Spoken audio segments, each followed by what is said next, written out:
All right. So I do have my assistant with me here today, Brother Nigel. He's going to monitor the chat. If you guys can't raise your hand or if you have any type of audio difficulties, then you can put your question in the chat. He will read that to me at a specific time. We'll get into it a little bit later, but right now, let me go to Amelia. I'm gonna unmute your mic, Amelia. Go ahead and just let us know what tier you're in and what are you currently working on right now. Hi, everybody. I am in the senior tier. I have completed all of my trusts and I have recorded it, and I'm actually finishing up my UCC3s, actually getting them filed. And I am working on some tax documents and things of that nature. So that's where I am in the process. Okay, great. So we're pretty much just putting everything together to get you ready for that big tax file, probably for this year and maybe a few years going back, right? Yes. Sounds good. Sounds good. Well, thank you for sharing that. If you have any other questions, feel free to raise Thank you, Avery. Thank you. Thank you for you and your team. I appreciate y'all. Thank you. Thank you. Let's see. All right. Alex Lopez, are you there? How you doing? Hey, Avery, how's it going? Going fine. This is our last meeting for the 2025, so it's been good this year. I know. Happy holidays. So yeah, my process, I'm currently stuck at the end of the junior course. That's kind of also why I'm here to ask you a question about this. I've been trying to record my trust, promissory note, and DBAs for about the past 4 or 5 months here in Southern California. I'm in San Bernardino County, and I wanted to try it before going the Maryland path. And I've been getting the same rejection from every single county I tried to. And I've been improving the package. Every time I send it. And I send it to Yuba, to Shasta, to Tulare, San Bernardino, Riverside, you name it. And all of them give me the same rejection, that there's no provision to record this under California state law. So this is where I'm at. I have everything done on the junior course. I ended up recording my trust, or publishing my trust, better said, in the Florida newspaper. And then the DBAs I did in 2004, but now I need to renew them. So I was also trying to sneak them in California, but it didn't work, unfortunately. So this is where I'm at. I have everything absolutely ready and completed from the junior course. I just need to get it in the public record somehow. Yes, California is a bit difficult. I wonder, are you bringing in a copy of your promissory note for them to record, or are you just mentioning certain important aspects of the promissory note in the collateral? So this is the thing. I haven't been attempting the recording with the non-UCC. I have been trying to do it by using a document made by me and notarized by me, like a memorandum of trust or something like that. And then I notarize that document, and that document has all the attachments that are supposedly related to that document. And then that's how I get the rejection. I was going to try the non-UCC, but I honestly feel embarrassed to go to San Bernardino again, because that lady knows me. I've gone so many times. She said to me so many times, like, what are you trying to do? That I was just like, I better stay away from the county and just try the Maryland path. I'm sure she knows me too. We went all the way up to San Jacinto to get it recorded up there a few times. What you can do is take the financial statement. Is there any property that can be involved or no? Yeah, actually, my wife and I have a rental property in our home. but if I have to put something in the non-UCC, I would prefer it to be the rental property. Right. Well, that would be a way to sneak it in there. When you have actual real estate and then, other documentation following that, then you should be okay there. So they're gonna take the promissory note with the non-UCC, even though, it's mentioned in the collateral section, so. Yeah, that's all you need. You don't need to give them the actual note. Just put the information in the collateral section. Oh, so no attachments. If you find that you are having a difficult time, then yeah, no attachments. Okay. Mm-hmm. So how does anybody looking for this promissory note would know the terms of that promissory note if it's not in the attachments? The terms of the note, so you can summarize it. So this is what banks are supposed to do, but they don't do it. So what they'll do is record the actual note on the public record that's attached to real estate. What you're going to do is take elements of the promissory note, the commencement date, the term, interest rate, the amount, and who is the debtor, who is the creditor. That type of language can go all inside of the collateral section. Now, if somebody wanted to challenge that, then they would have to contact the secured creditor and ask them for proof of the document. It would then be the sole trustee's best interest to figure out if it's even worth their time, depending on who's asking for it. Okay. No one's going to ask for it, to be honest with you. It's just something that you can pull a certified copy of when you use to defend yourself, such as a U.S. tax return related or something to that nature. Okay, so and it's also valid to do it in Maryland, right? It is also valid in Maryland. And do I need to attach or to list the property in the collateral, or is it fine with the bond, for example? In Maryland, it's fine with the bond. It's fine with property. Okay. You want to use your property, but there's no need to do it because your property is in California. So the bond would suffice.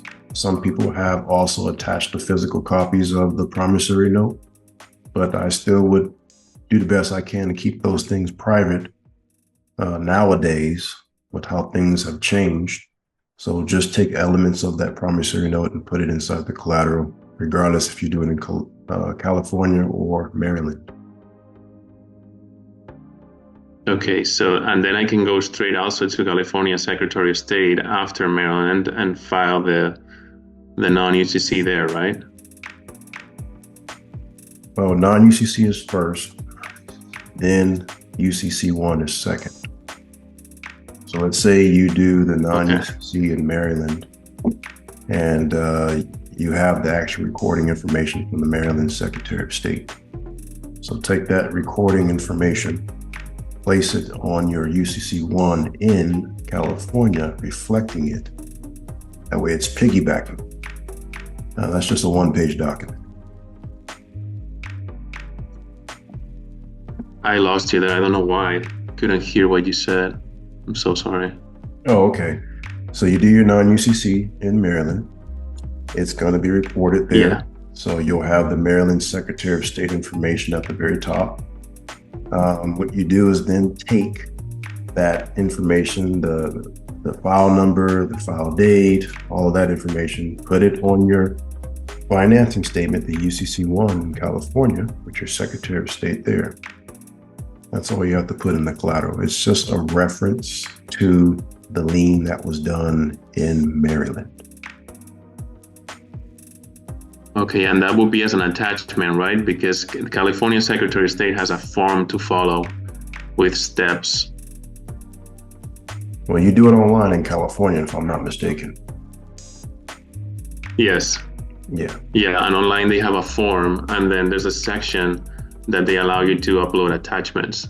then you're telling me to, for example, use a UCC1 form and then attach it there, and in the collateral section, mention the Maryland filing. Correct. Okay, I see. Correct. Thank you, Avery. Oh, you're welcome. You got it. All right. Now let's go to some hands. Max, you are unmuted. How are you, Max? Hey, Avery. Doing great. Happy holidays, mate. Thank you. Thank you. Question for you. So, I'm having some difficulty with the LLC. I've got my foreign trustee, and that's fine. And then if we make a New Mexico LLC now, he's moving that with the 8832 as a domestic entity disregarded or as a foreign entity disregarded. We're using a foreign trust as the owner of this LLC. Start by trying it with foreign eligible entity, box F. If you get a denial, you can do domestic. That will absolutely give you the approval. The only way to make sure you consider it to be a foreign entity, it's going to have to be notated on your K-1 when you file the tax for that LLC. There's a section on your K-1 that allows you to do what's called the 8832 process if your 8832 process is being denied and rejected. Okay. Oh, okay. But you have to have the EIN number, and that has to be faxed over. Is that correct? You can fax it, you can mail it, it's up to you. Okay, I'm just having trouble getting that EIN number, but so until they give that out, I'm kind of stuck, right? Correct. So if you're doing the SS4 and you're doing the process to obtain an EIN, then you have to fax it. That's the fastest way, but you can just fill out the document and mail it. Either way. Okay. So I'm just waiting on them then. All right. Yeah. And once you get that EIN, then you can go ahead and proceed to the 8832 process. Okay. All right, then I'll just keep working on that. Thanks, Avery. Okay. All right, you're welcome. Going to Josie. Josie, are you there?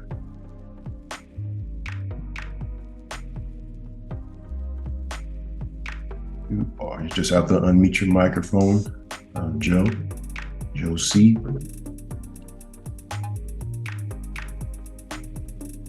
No, not there. Okay.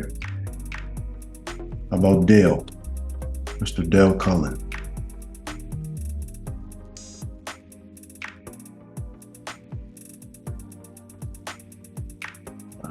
So those that do not have their hand up. All right, there you go. Okay. Hi, Avery. Can you hear me? I hear you now. There you go. Hi.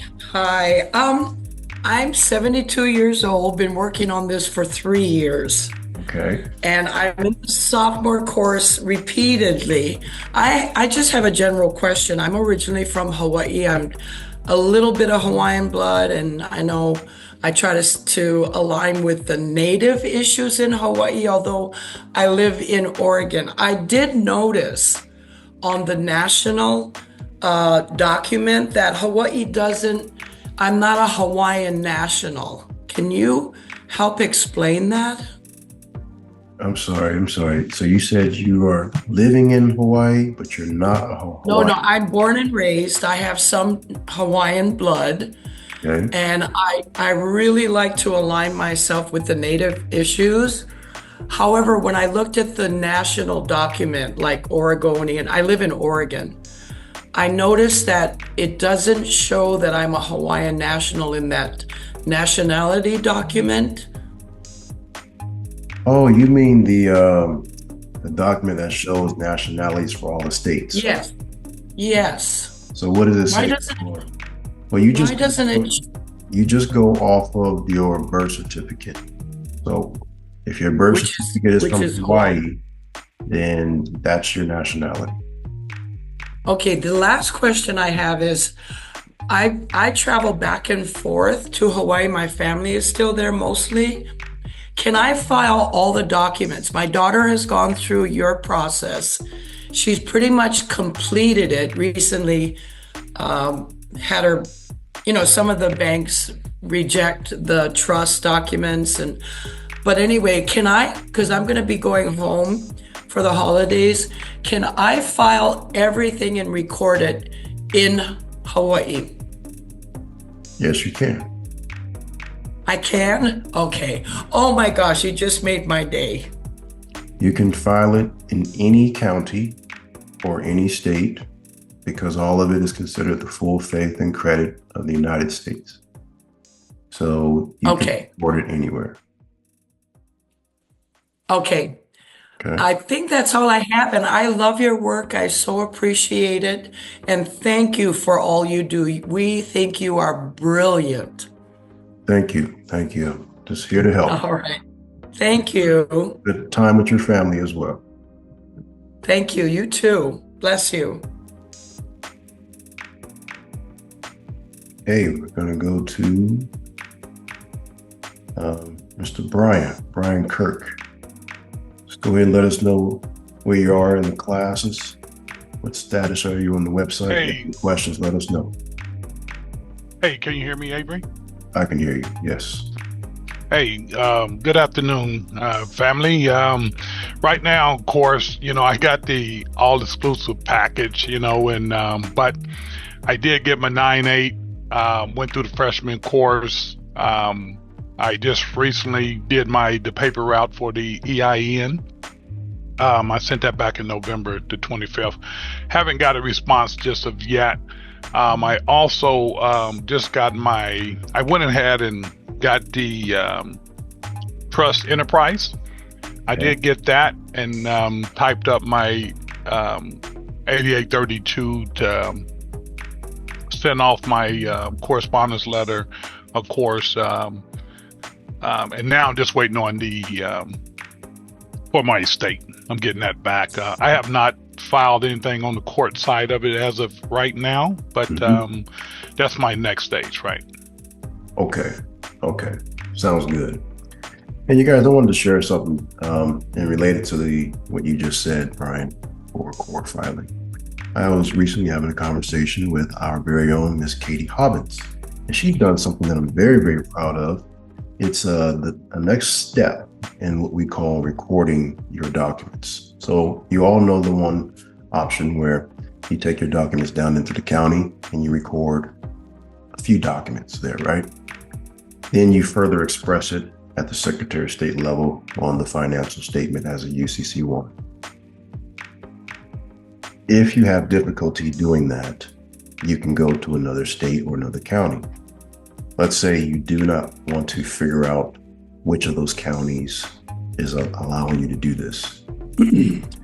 Maryland was that option for you. Do it online, you're good to go. What she's done is she's taken her documents and took it a step further, and she filed what's called a miscellaneous file within her court, in the local court. It's just an open case where she can continuously file with the clerk of court any documents relating to her estate planning. I thought that was outstanding that somebody finally got it. They see it. I know all of you are very smart and you're all researching in your own unique jurisdictions. That was one of the things that I was going to eventually share and talk about. Didn't really understand if I was going to put that in the premium section or make it available to all or the alumni.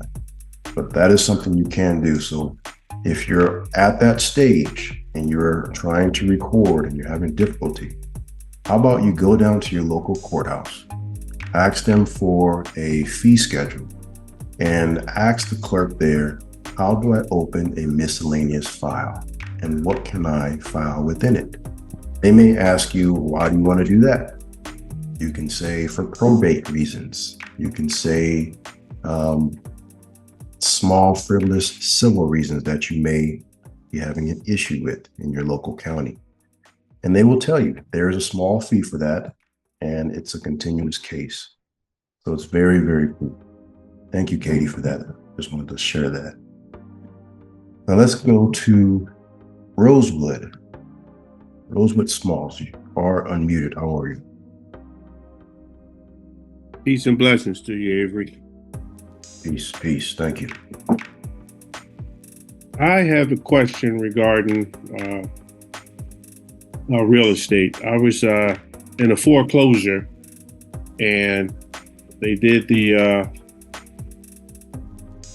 modification for me, so I'm back on track now. But I noticed the so-called mortgage lender sold it to another company. This is about the third time they've sold it. I also received a letter yesterday saying that it was paid in full, but I also believe that has something to do with the new purchaser. I spoke to Frenchie about doing a land trust, and I was just wondering, is there anything else I should be doing before I just assume that this new lender is the holder in due course of this promissory note and paperwork? Yes.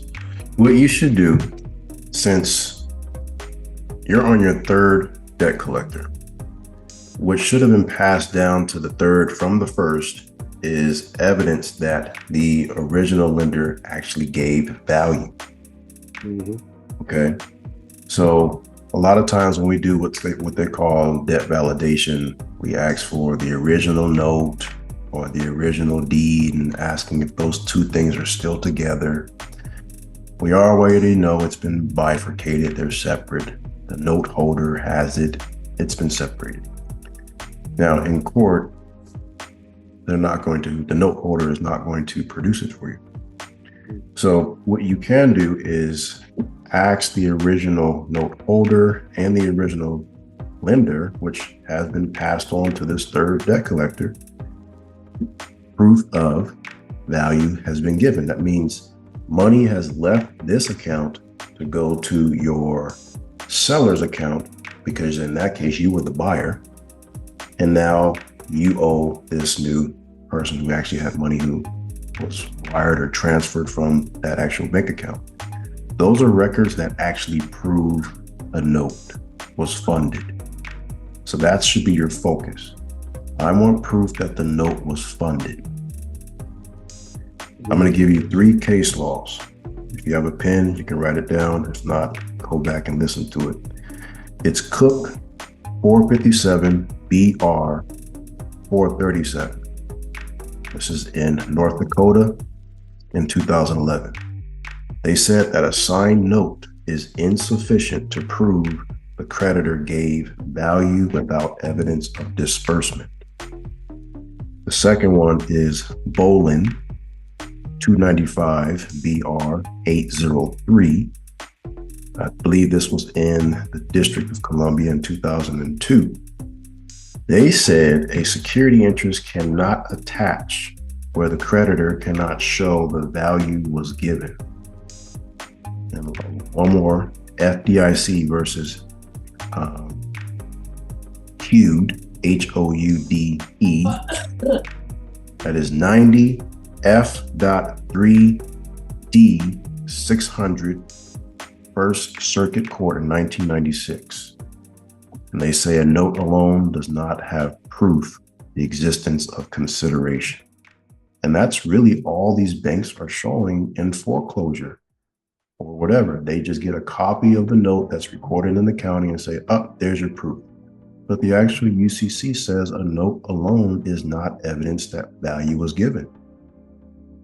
The actual consideration was the amount that was paid by you when you did the documentary tax transfer, which was what?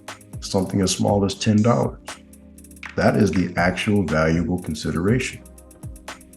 You gave it, they didn't. So you want to ask them for that proof. And even though you're out of court now, send them a letter for it and say, give me proof that the original lender wired money from this account number to this account number. I want to see that. Okay.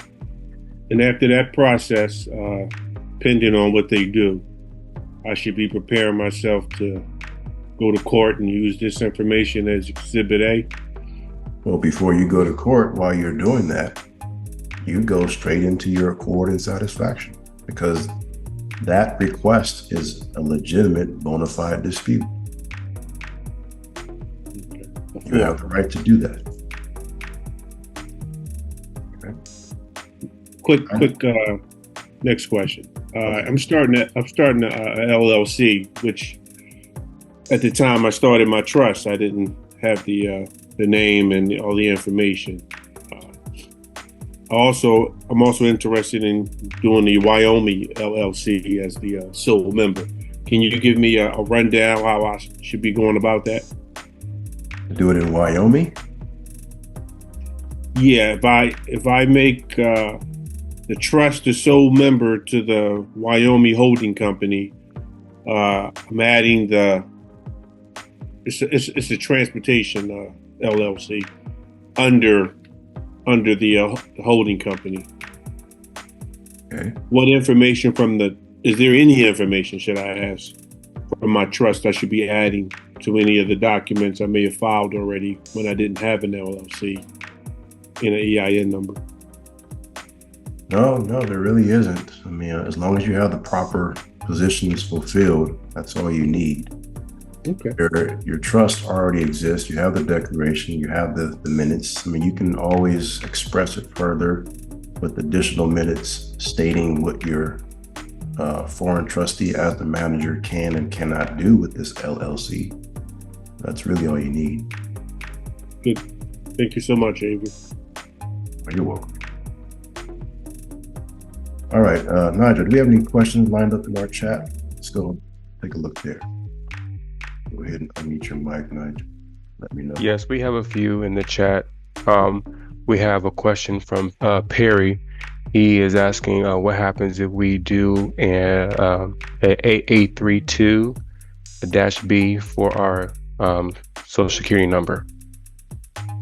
8832 or 8822B?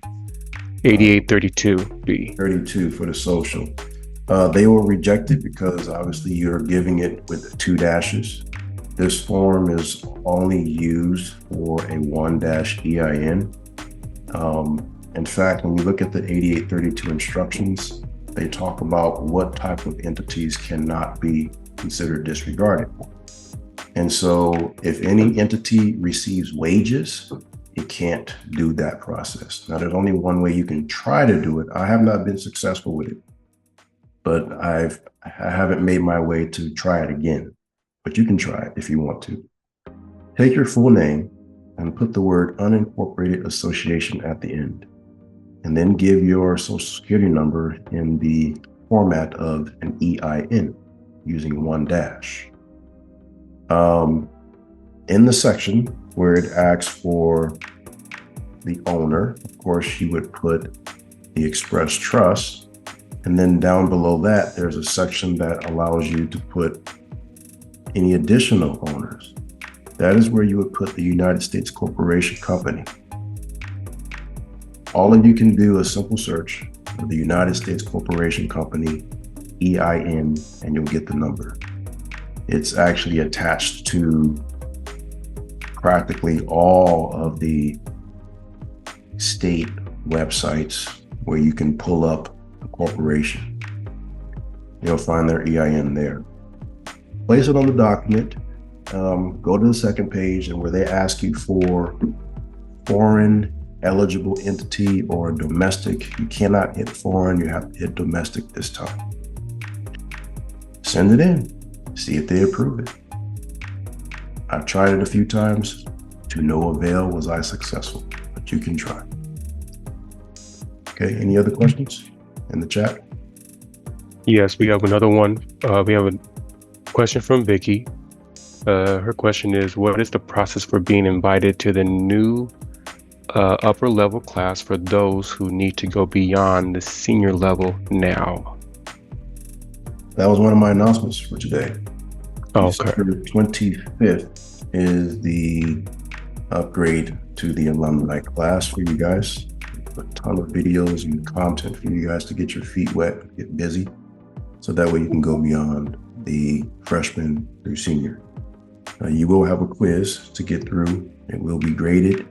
You have 5 questions that you can miss. Anything more than that, you have to retake it within 30 days. Very similar to how they do at the DMV. But you guys have been rocking it, so those that have already been taking that quiz have done a good job on it. But the December 25th is when you'll be entered. And if you haven't received the application to the quiz yet, then obviously after the 25th is when you have access to it. All right. Any more? Oh, yes, we have a question from Kristen. Her question is, she said, I am currently a freshman. I've been a part of the community for a little over a month. Thus far, I've selected my title of nobility, obtained my 98 number, and sent off for my first round of authentication of my birth certificate. She said, I am having trouble with the 1583 form with iPostal and how to include my title of nobility name on the form. Well, there's no need to put the title of nobility name on the form. And also, hello and welcome. Sometimes I forget to say that. I get so ingrained in the question. But I remember when I first opened up my iPostal, and I tried to do the same thing. So iPostal or any agency that's going to pick up mail for you, you have to give them permission to pick up mail for you. The only way that they're going to accept permission is if you can properly identify yourself. That means a government issued ID, a property deed, car registration, car insurance. If you don't have any of those things in your title of nobility name, then they cannot do that.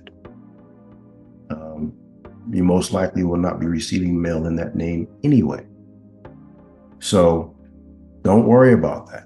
Just receive mail in the trust name, receive mail in any of your other businesses, and receive mail in your personal name. As long as it gets away from where you live, that's the whole point of having a private box.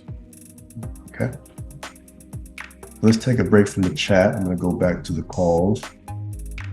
Tony B, you just unmute your mic. You can speak with us. Hi, Avery. All right, Tony. Yeah. So I am in the junior course. I haven't recorded anything. I have to get my docs reviewed and revised, and then get my foreign trustee.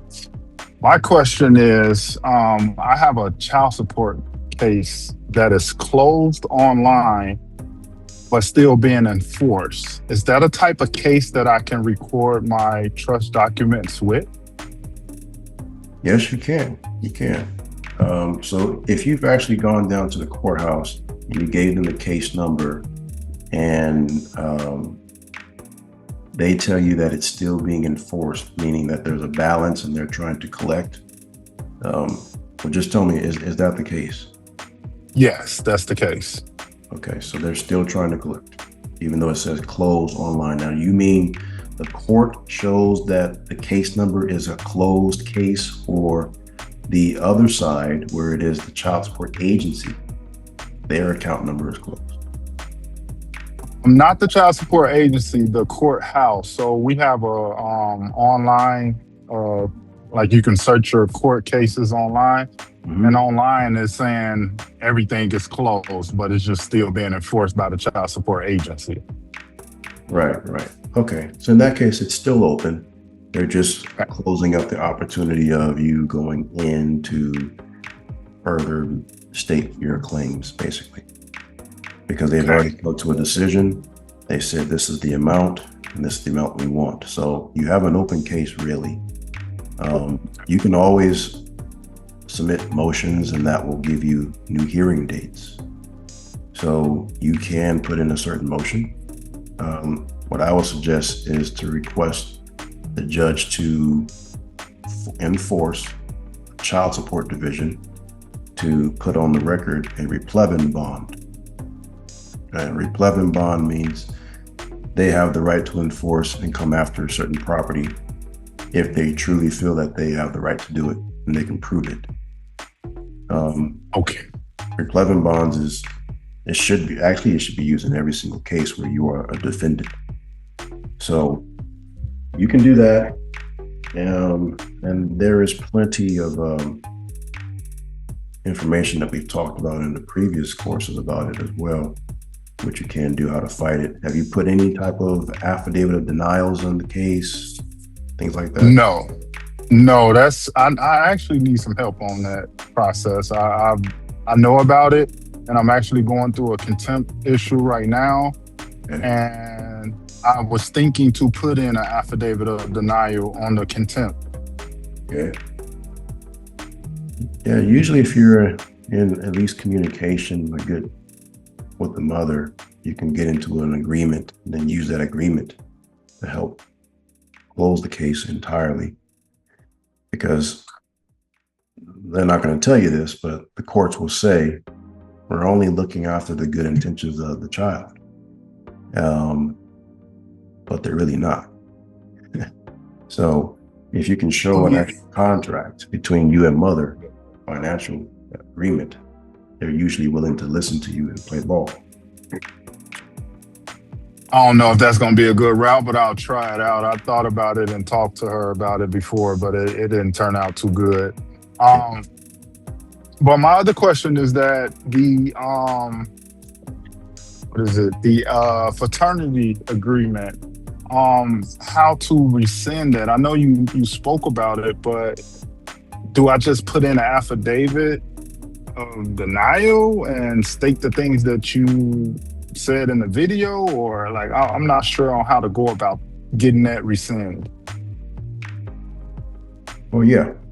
First, go to the courthouse and get a copy of the entire case. Okay, so everything from the beginning, from when the document that she filed to start it all the way up until today. You should find in there the paternity affidavit. And that's the document that you want to rescind. And it's a simple affidavit of whatever it's titled, rescission, okay? And the contents of it starts like this. With every single document that you file in the courthouse, you always want to let them know that they have the jurisdiction to listen to you. I'm not saying they have jurisdiction to do what they're doing. This is a jurisdiction to listen to you. And you find that in your state constitution, which says that superior courts, supreme, district, whatever, are all Article 3 courts to hear the matters, civil, criminal, and whatever it is, right? So that's the clause that you want to state first from your constitution. You say jurisdiction, and you put that paragraph right there. The second paragraph is the actual affidavit of rescission. So when you look at the paternity document, it's going to have line 1, your name and you are the father. Line 2, your name and such and such, such and such. You redact each part of that document. You write it out. You get it notarized. If you don't want to get it notarized, just make sure you sign it under penalty of perjury of the USA. Put it in on the record. So now you've actually rescinded that one. Go through the other documents in there that have been placed against you. You want to rescind those if you need.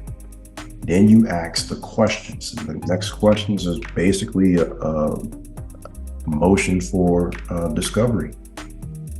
Okay. You want to ask them, how is it that the federal government, the executive branch, can work with the state legislative branch? Because under title, what is that, you guys? 25, 27 USC, I forget, 28 USC, one of those titles, but it is USC 666, okay? And that's the one that says in the child support division with the Secretary of Health, they are collecting money and they're spreading it out across the federal government, Congress, and state attorneys. Your collection. That's why they want to collect it. None of that money is going to your child. None of that money is going to the former wife. It's not going there. So that's your motion for discovery. How are you able to do something against the Constitution? Okay.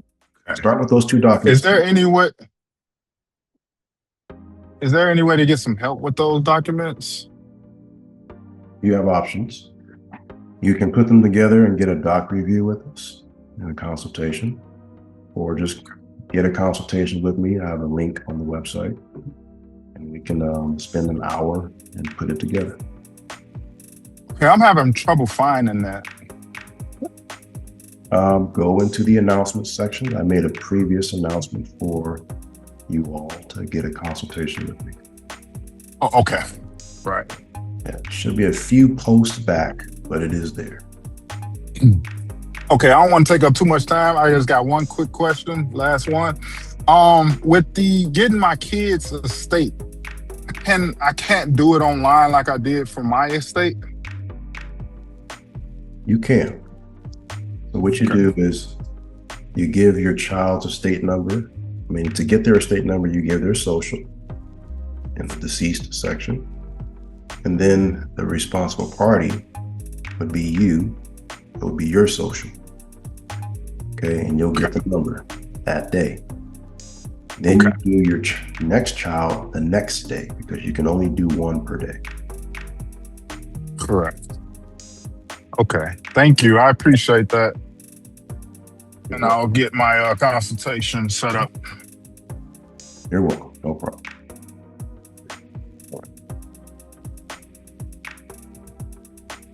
Morgan, you are unmuted. How are you? Hi, Avery. How are you? Doing good today. I actually got a chance to see one of your messages in the community chat. I saw that about a ticket recently, huh? Yeah, that's another thing I'm going to deal with. But I think I've done it before with you guys, and you guys did the doc review for me. So I'm just going to use those same documents, I think. But anyways, I have a consult scheduled with you later this month. And I just wanted to be prepared to have you kind of review some docs with me. And so in preparing for that meeting, I wanted to ask you real quick if what you recommend. I am in a position right now where I have some accounts that I want to try and use one of these methods, like Accord or bill of exchange or third party. One of them student loans, and the others are credit cards. That I quit paying on them though, so I don't know if that changes things. If you quit paying on them and it is like in collections now, or is it about to be? What do you think? It's not in collections. This will be December was the second month that I didn't make a payment. Oh, second month. Okay, 2 months. I would suggest Accord and Satisfaction for those. Okay, for everything, even student loans? Student loans especially. Okay, I thought they were considered third party always, but I wasn't sure. They are third party, of course. It's just if your credit score is a factor here and you want to maintain it, then disputing those debt collectors without payment, you're going to risk your score going down. But as soon as it drops off, your score goes back up. It's like you just regain all those points because your other accounts were maintained in a good standing. So if that's okay with you, then yeah, you don't have to do an Accord and Satisfaction. You can just send in the paperwork and ask for validation. And the validation we're talking about is valuable consideration here. Okay. But yeah, so it's up to you. You have to just look at your financial situation, see what's best. Yeah, my credit score is already I just know what's going to happen, and I'm okay with it. I've already just been okay with it with myself because I know what's going to happen. Because I quit paying on it anyways. So Okay. So I already have the accord and satisfaction paperwork drawn up because that's the route I was going. So that's drawn up for you and I to review. And just anything else you think I should have ready. Your bona fide dispute. I'm going to show you how to draft the check properly. I want you to pull the note that you have with the student loan, any kind of agreements that you have with the credit card companies. If we're dealing with a debt collector, we're going to need to have that initial document they've sent in the mail saying that this is a debt and you have 30 days to challenge it, things like that. And I'm glad you told me that today, so that way we're not going to do a call. We'll actually have to do a Zoom call so I can share my screen and see everything.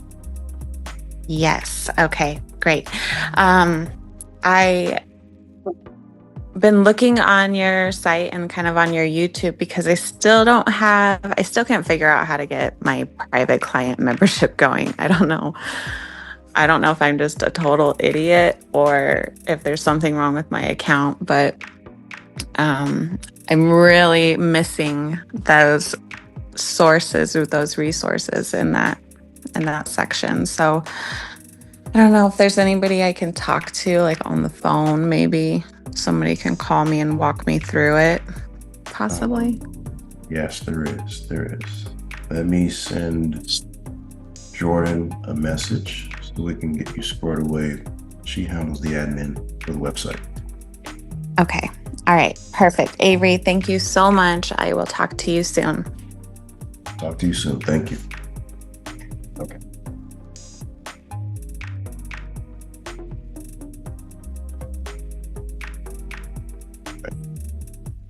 Nigel, do we have any more in the chat? Or are we clear?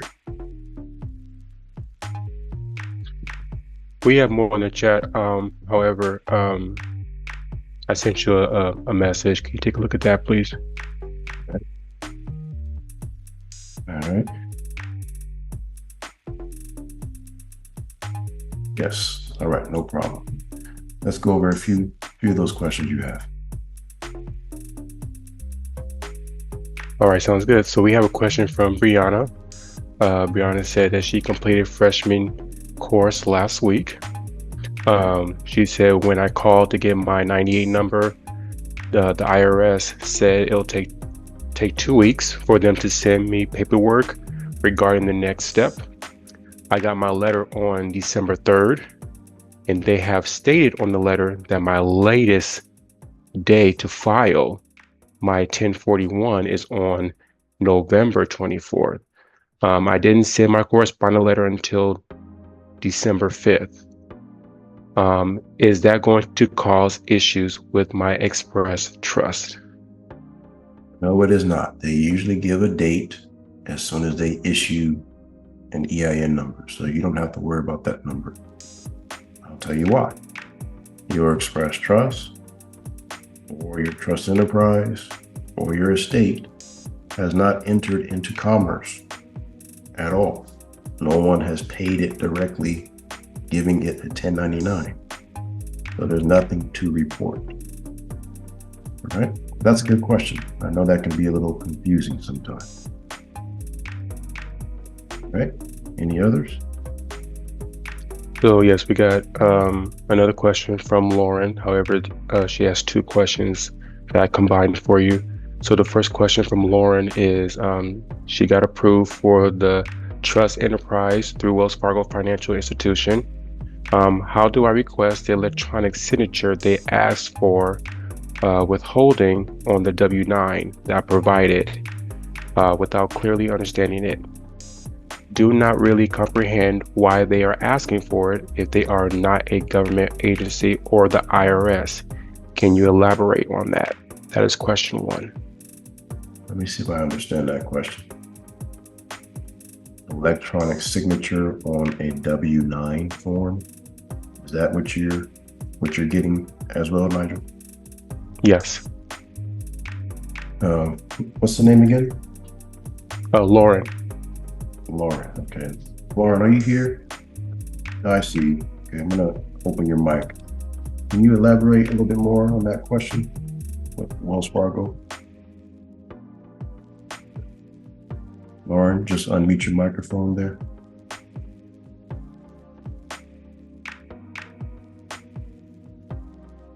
Lauren, you there? Not there? Yeah, I don't really quite understand that question. With a W-9, if you're giving them a physical form and they're asking for electronic signature. So, okay, we'll pause there. I'm gonna go to the next one. Let's go to Vaughn. You are muted.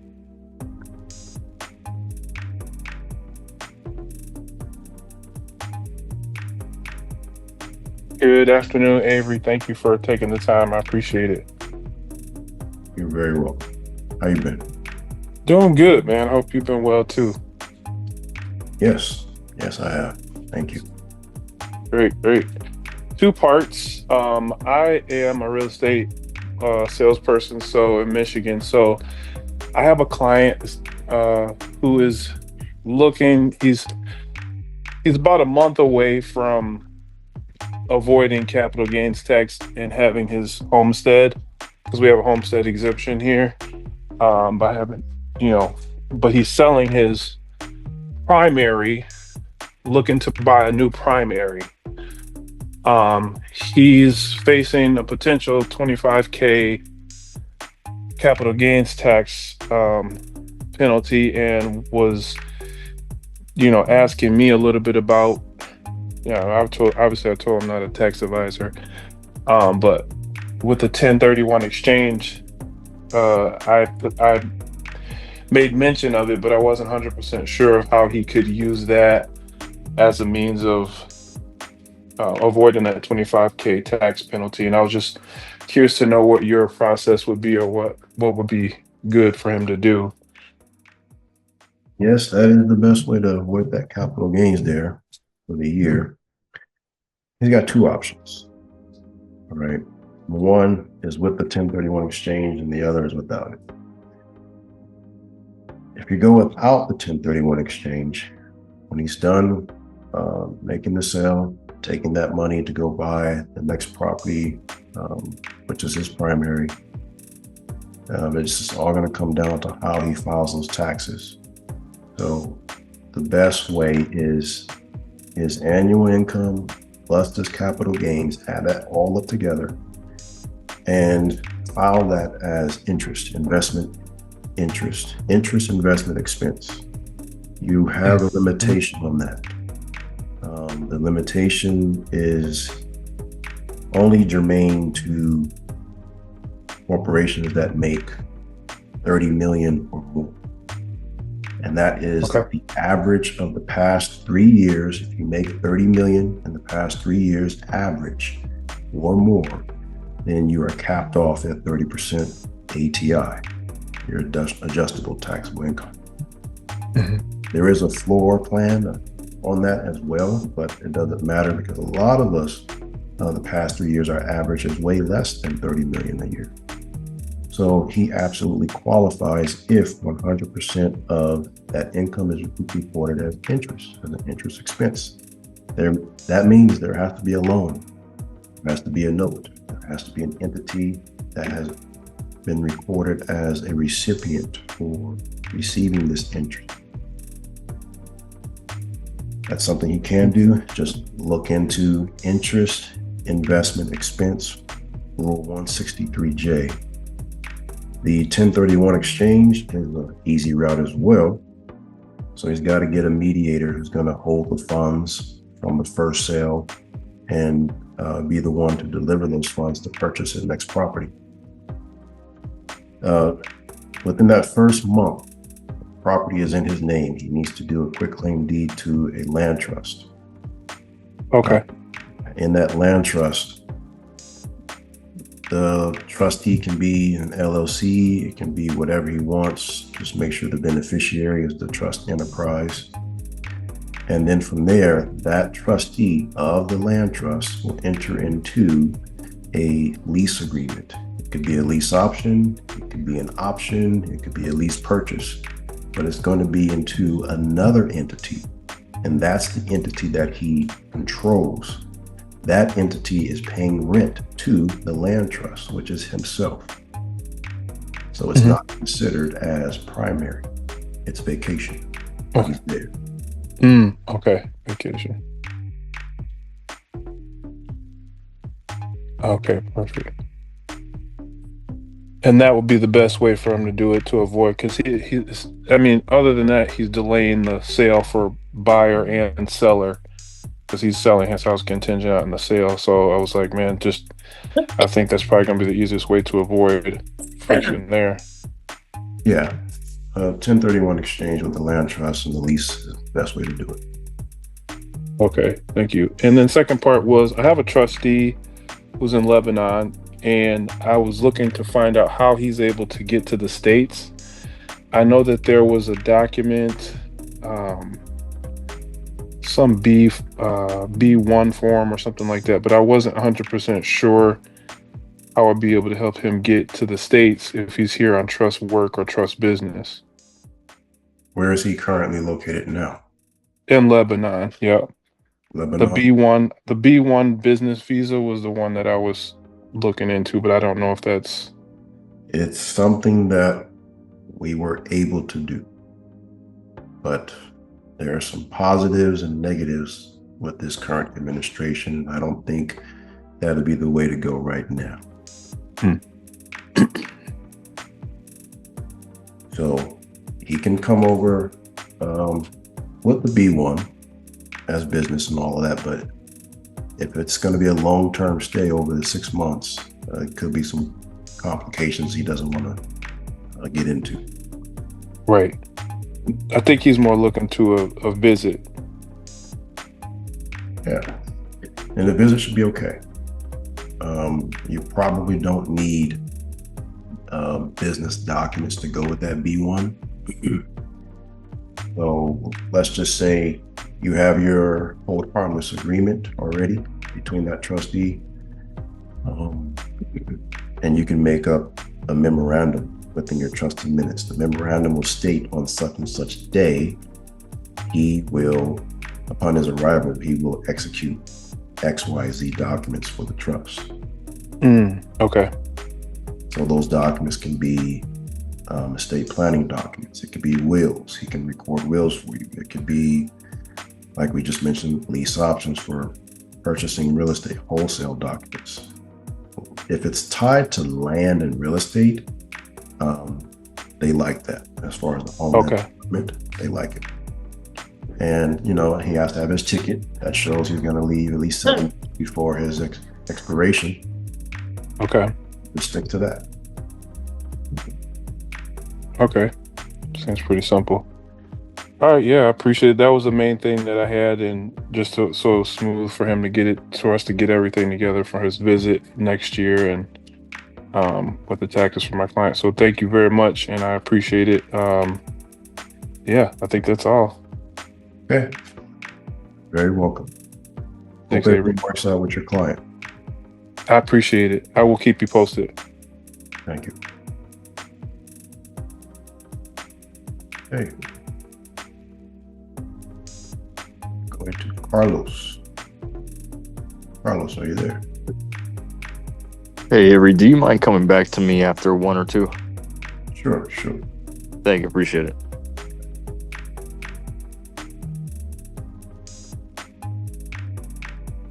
Going to Stephen.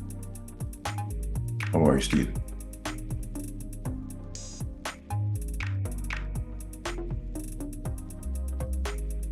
Just gotta unmute your mic. There you go. Yeah, I'm here.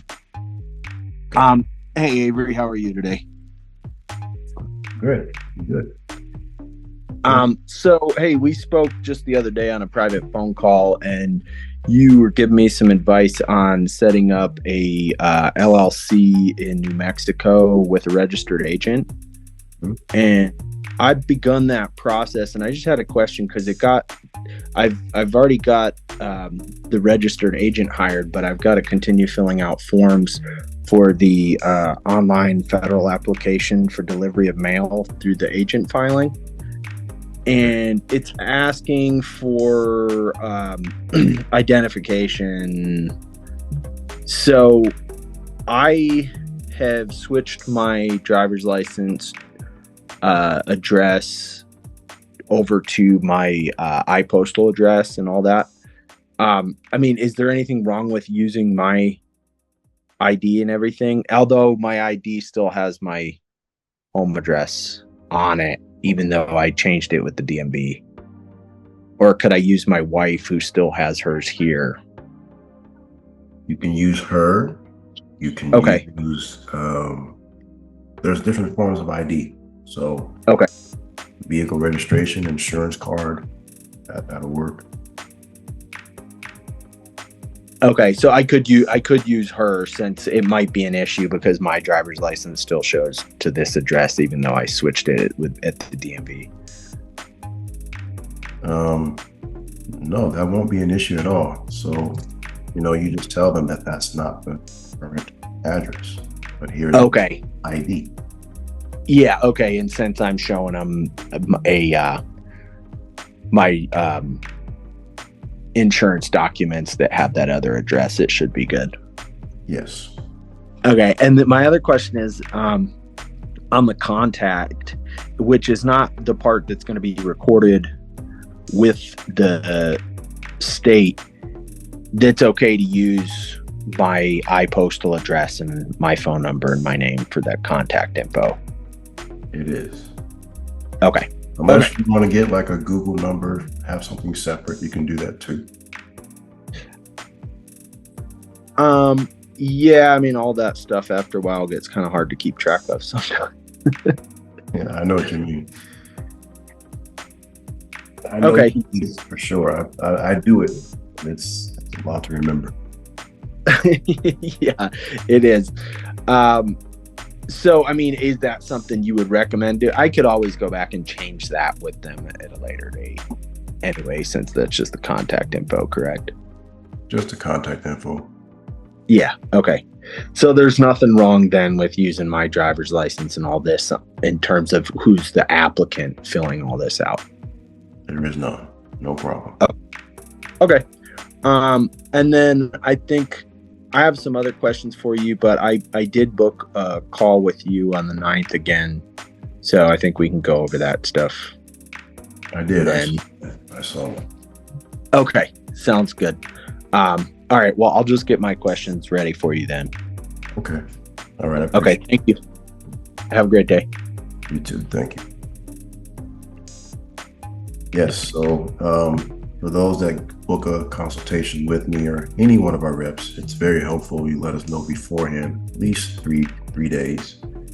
If you prefer a phone call, we're just talking about some things, or if we actually need to do a Zoom call for documents. So it's mainly preferred. Sometimes, you were able to get behind a Zoom call, but if not, just let us know beforehand. Thank you, David. Thanks for the hands up. Going to AJ. Yeah, Angel. How you doing? Hey, brother. Question for you is, I was thinking about doing Forex.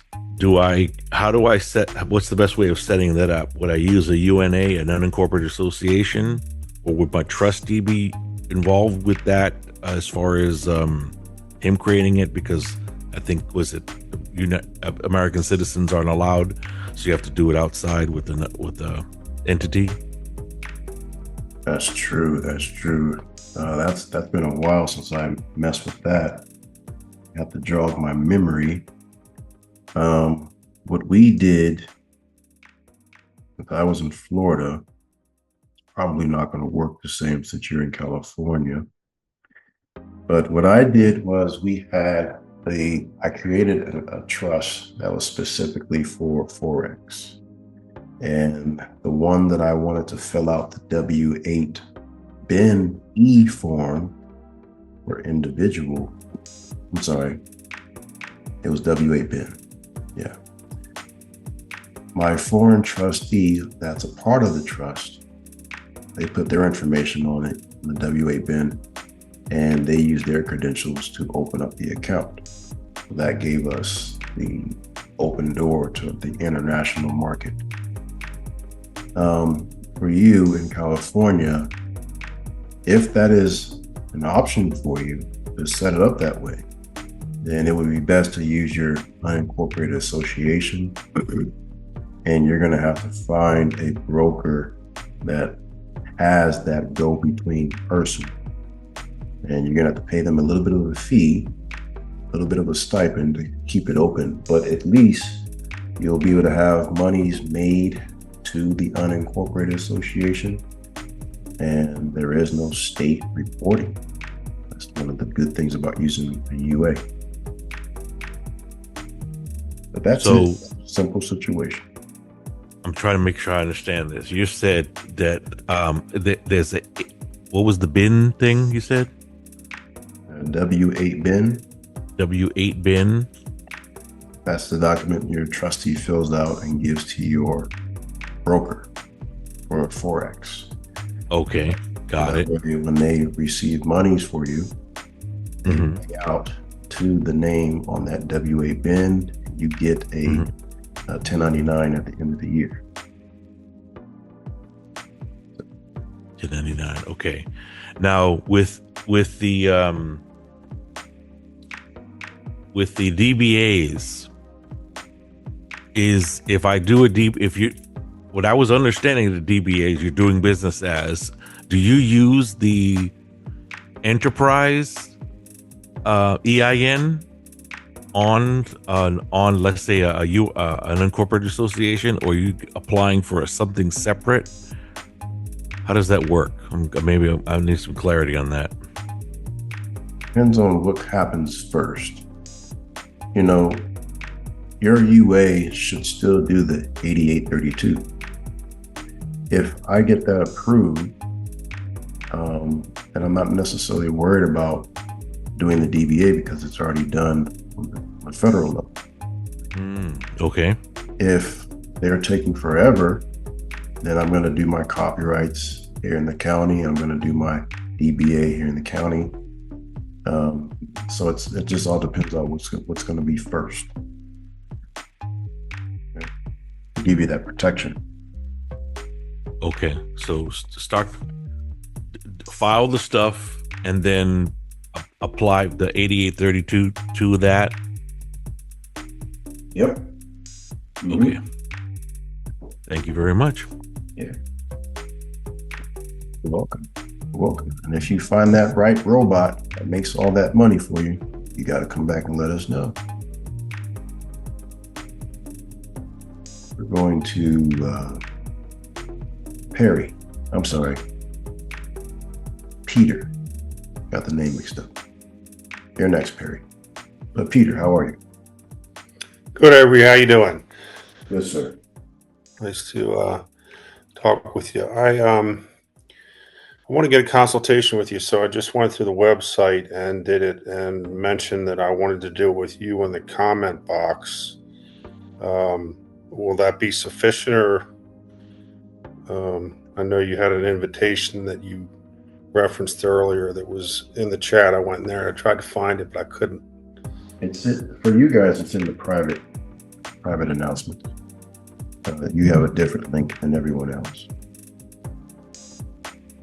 It's in the private client spaces under. Okay. Yep. I'll look for it there, but I've already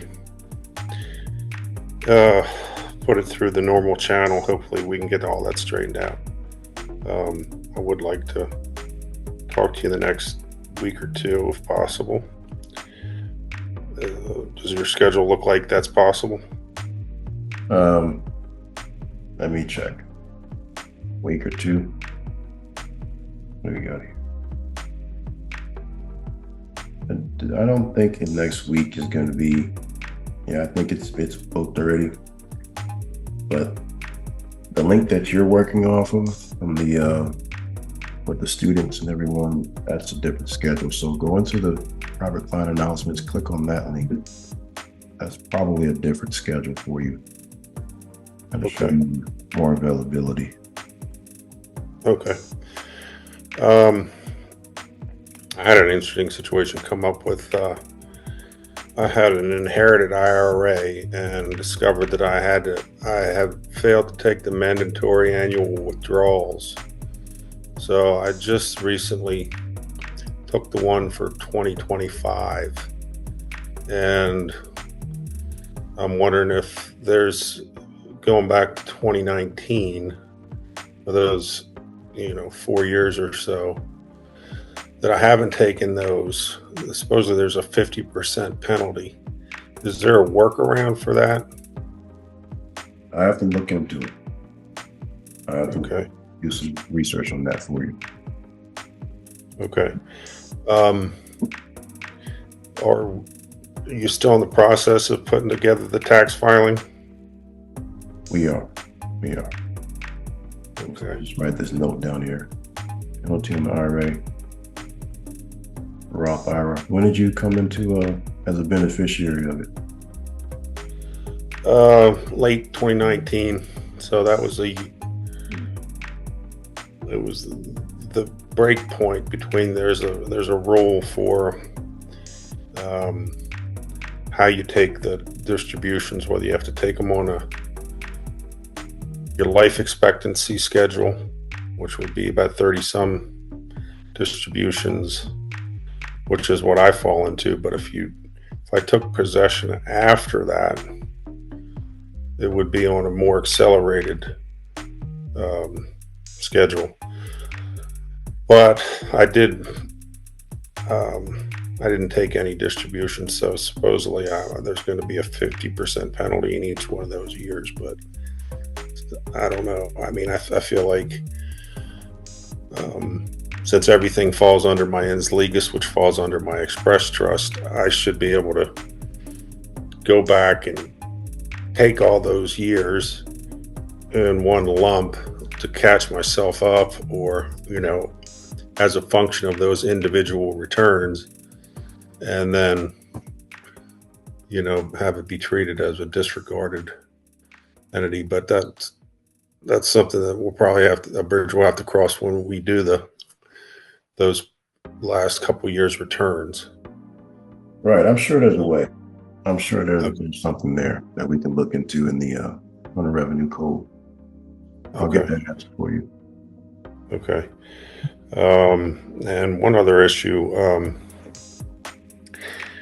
I think I've been trying to make credit card payments to Chase, and they're not taking half of them.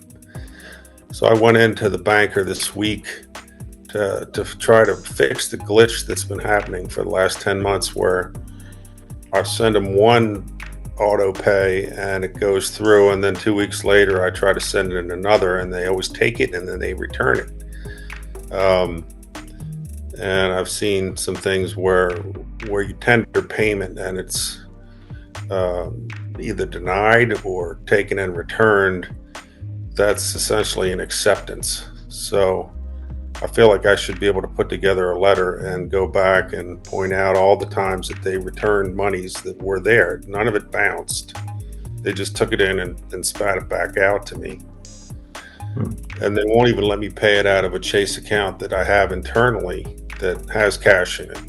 So I can't even hook that account up to the payment process like I used to be able to. So I feel like ever since somehow they discovered that I've become,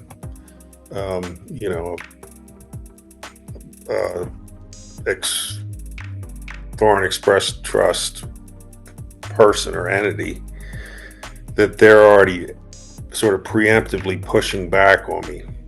Because even sitting in front of the banker, she was unable to, call the technical department, et cetera, to get it straightened out. So I kind of want to go that route. I feel like they're forcing my hand to. And they didn't have an answer for you, huh? No, they couldn't even straighten it out for me. So I went ahead and canceled one of the credit cards that had a zero balance because it had been hurting my credit score. The other thing was every time they lowered the credit limit on that card, and so it was hurting my credit score. And then they weren't accepting the payments, so it was essentially they were sort of treating the payments that they kicked back to me as non-payments or failure to pay. It affected my credit score about 70 points. So I just feel like they put me in a corner to where I need to essentially become actually defamation of character if they can't explain why they're not receiving valid payment. It's not as if you're trying to pay and get a credit because there's a zero balance. No, you're paying down a specific balance. And if you're rejecting, we do have that UCC law. Acceptance and rejection is acceptance. So yeah, there is a letter that we can discuss on our next call. Okay. Good. Yeah, definitely. And the other odd thing about it was that it was a 12-month schedule of zero interest, which I had seen was expiring in October of this year. So I said, well, when I went in, I said, I don't want to pay the last 45 days of interest on this card. So I will expect you to refund that to me once we get this cleared up. And she said, no, it's not even accruing interest now. So they've completely kind of taken this thing dark somehow. And I just need to, like I said, I need to become an adversary in the situation to them. And so I need, as part of our consult, we can venture down that road and get it taken care of. So I've made every attempt, to pay it legitimately, and they're just not accepting the payment. So isn't that funny? Yeah, it is odd. Bill of exchanges, gold clauses sometimes go through, and then now actual real currency that they consider real is not going through either. Something has happened. We'll get to the bottom of it. Yeah, I mean, I haven't tried to do any gold clauses or anything like that with them, so it makes no sense to me why it's happening. But I will go in and schedule that consultation in the other way, and I appreciate your help on it, and I look forward to talking to you. All right. Look forward to you as well. Thanks, Peter. All right, let me for once go in the order of hands coming in according to my assistant today. So let's go to Melody. You are muted. Hey Avery, I just really want to talk to you, but a guy just started blowing his leaves next to me. It's so loud, so can you come back to me? Oh, okay. Yes, the gardener. All right. No problem. I can't hear you, so I'll come back. Thank you. All right.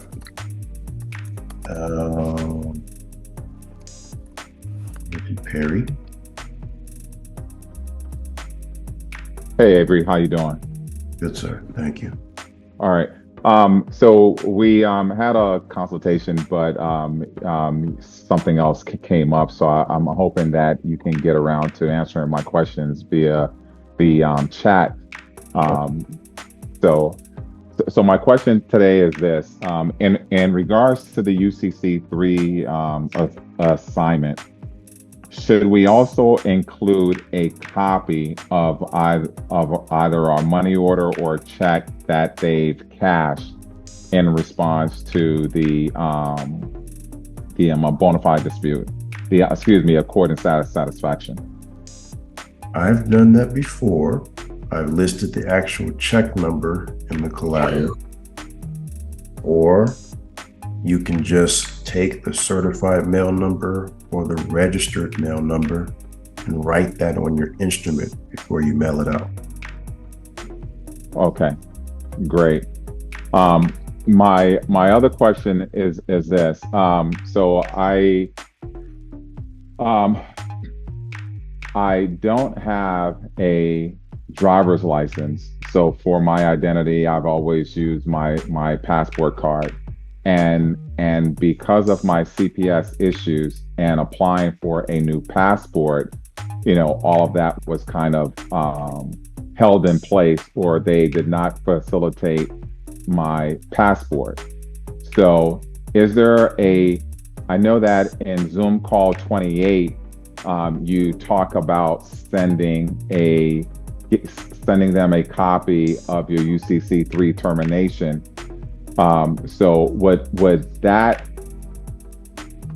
allow them or force them to send back my passport card, or basically how do I get the passport card back in regards to showing my identity if they're not going to process a new passport? The only way you'll get it back is if they deny the passport application.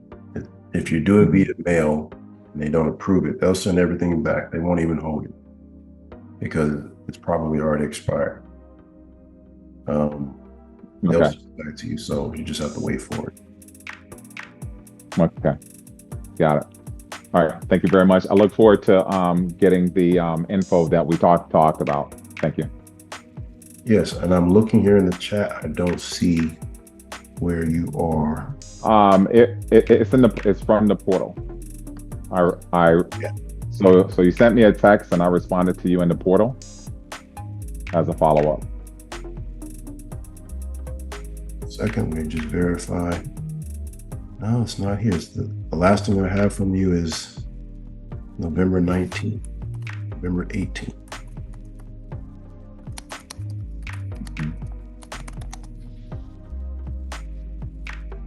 Right?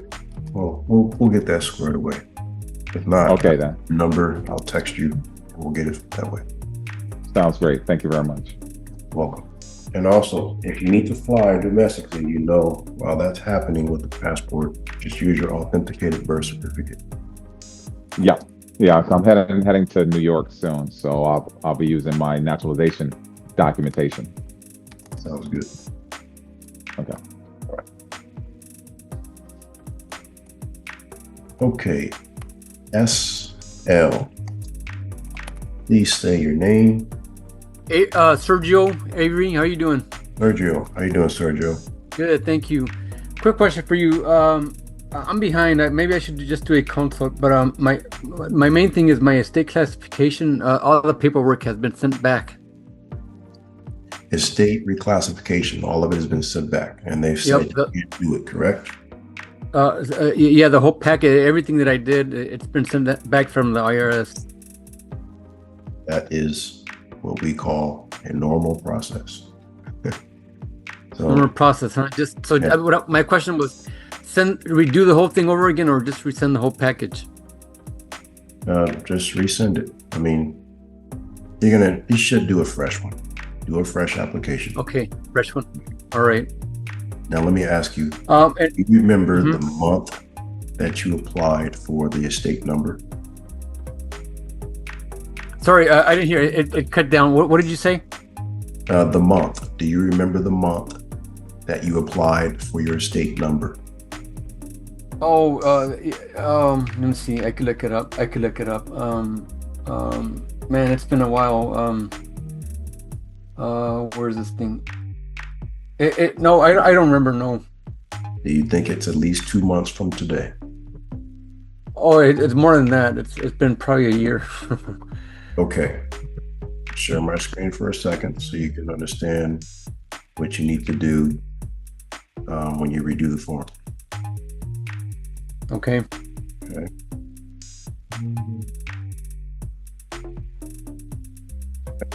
You see that?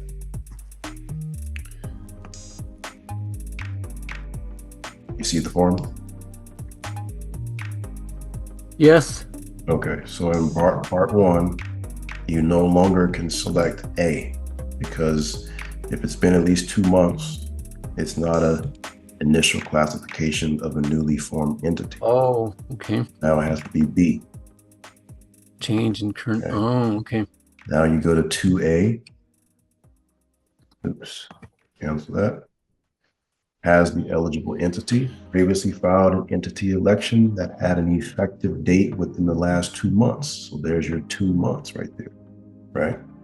So you're going to say no because it didn't get approved. Oh, that's kind of tricky. Yep. You hit 2. Hold on, let me. I'm taking notes right now. I'm gonna get your.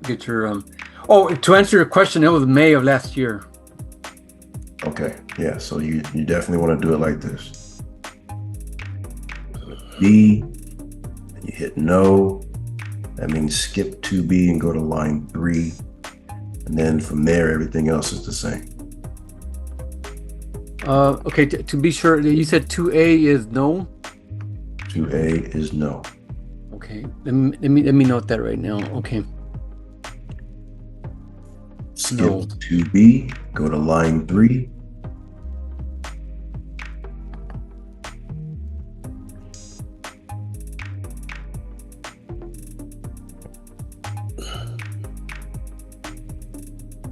All right. And line Okay, 3 got it. is, does the eligible entity have more than one owner? The answer is no. Then you know how to do it from there. Okay. To be sure, one is 1B, 2A is no, 3A is no, and then everything else is the same. Got it. Thank you, Avery. I'll do that again. I think what I'm going to do is just do the whole course again, like all 4. Just have access to all 4, and then just I'm just behind on this stuff, so I just gotta get back into it. Maybe I should just do an appointment with you, just to be just lock in type of thing. Well, that happens. Life comes in, and we have to take care of other matters, but you take care of that, and you can come back. That's okay. Well, thank you, Avery. One last question. So you're for student loans, accord and satisfaction is still the way to go? You can do debt collector, the administrative procedure, or you can do accord of satisfaction. It works cool when you do both. You can merge it together. Okay. Okay. So take a look at the note that the debt collector is enforcing to get payment from. Look at the note. You want to look at sections that talk about the release. A lot of times it says, upon any payment in full, this note will be released. There you go.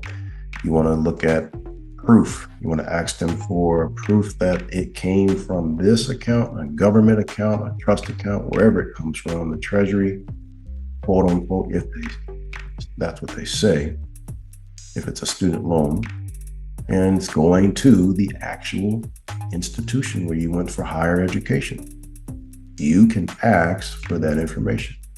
If they don't produce it, they don't have a claim. Got it. Thanks, Avery. That's it for now. I appreciate your help and everything you're doing for us. You're very welcome. Very welcome. Keep me informed how everything works out. No, for sure I will. You and everybody else on the post. Thank you.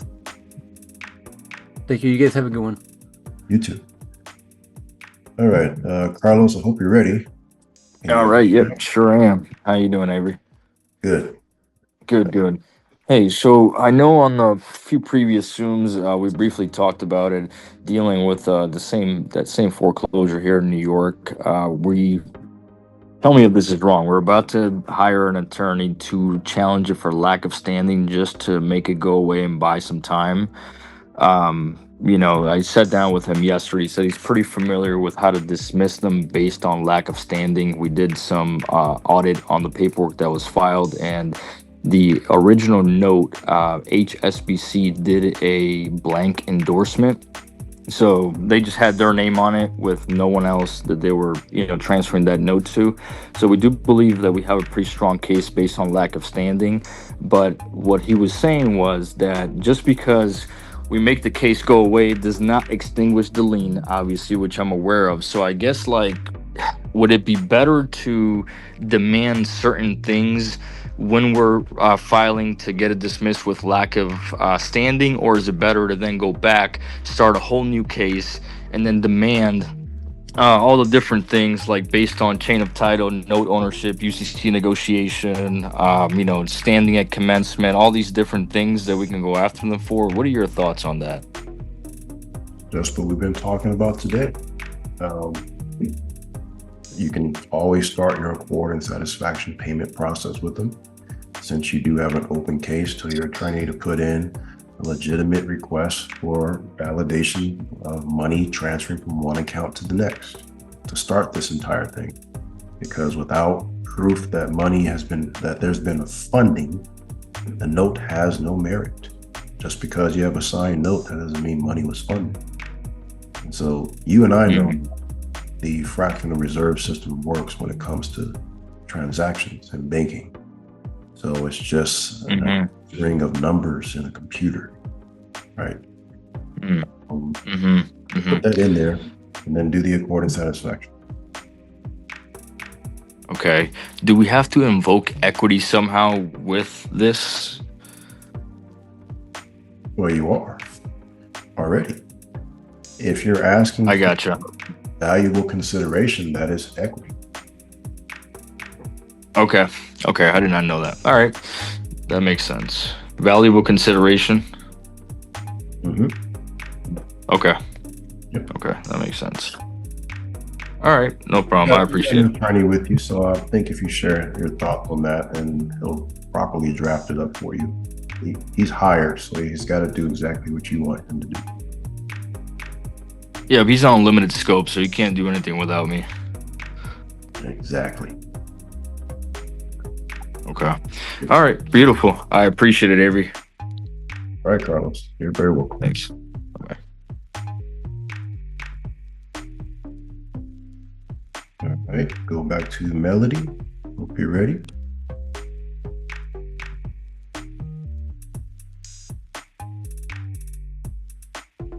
Melody, are you there? Still loud over there? Can you hear me okay now? I can, yes. Okay. Sorry about that.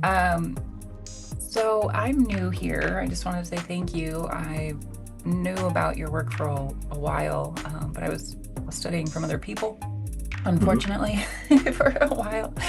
But your latest YouTube video popped up randomly when I was driving it, when I was asking for a sign and a new teacher and like praying, and boom, there you were. So I just wanted to say thank you so much. Your last YouTube video, where you were talking about what I've been stuck on, which is depositing the birth certificate. So I'm gonna start at the freshman class. Obviously, I need to go through all the stuff to see how you guys are different, but I've done a lot of processes and have a lot of trusts. I have my foreign, I just don't have a foreign trustee. So I guess I have a couple of questions. Would you say the best course of action is just going through your courses before scheduling a consult with you? That's usually the best, so that way you have some things of substance to talk about in the consultation. Yeah. And we won't even need to once you go through it, but because you come from education already. So yeah, I think you will start there.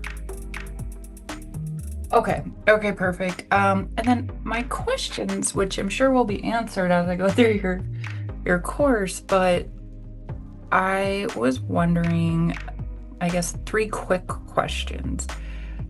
The first one is about a UBOT, so using a business trust instead of an LLC, so that you don't have to pay for all the registration and all of that. Is that something you teach or are familiar with?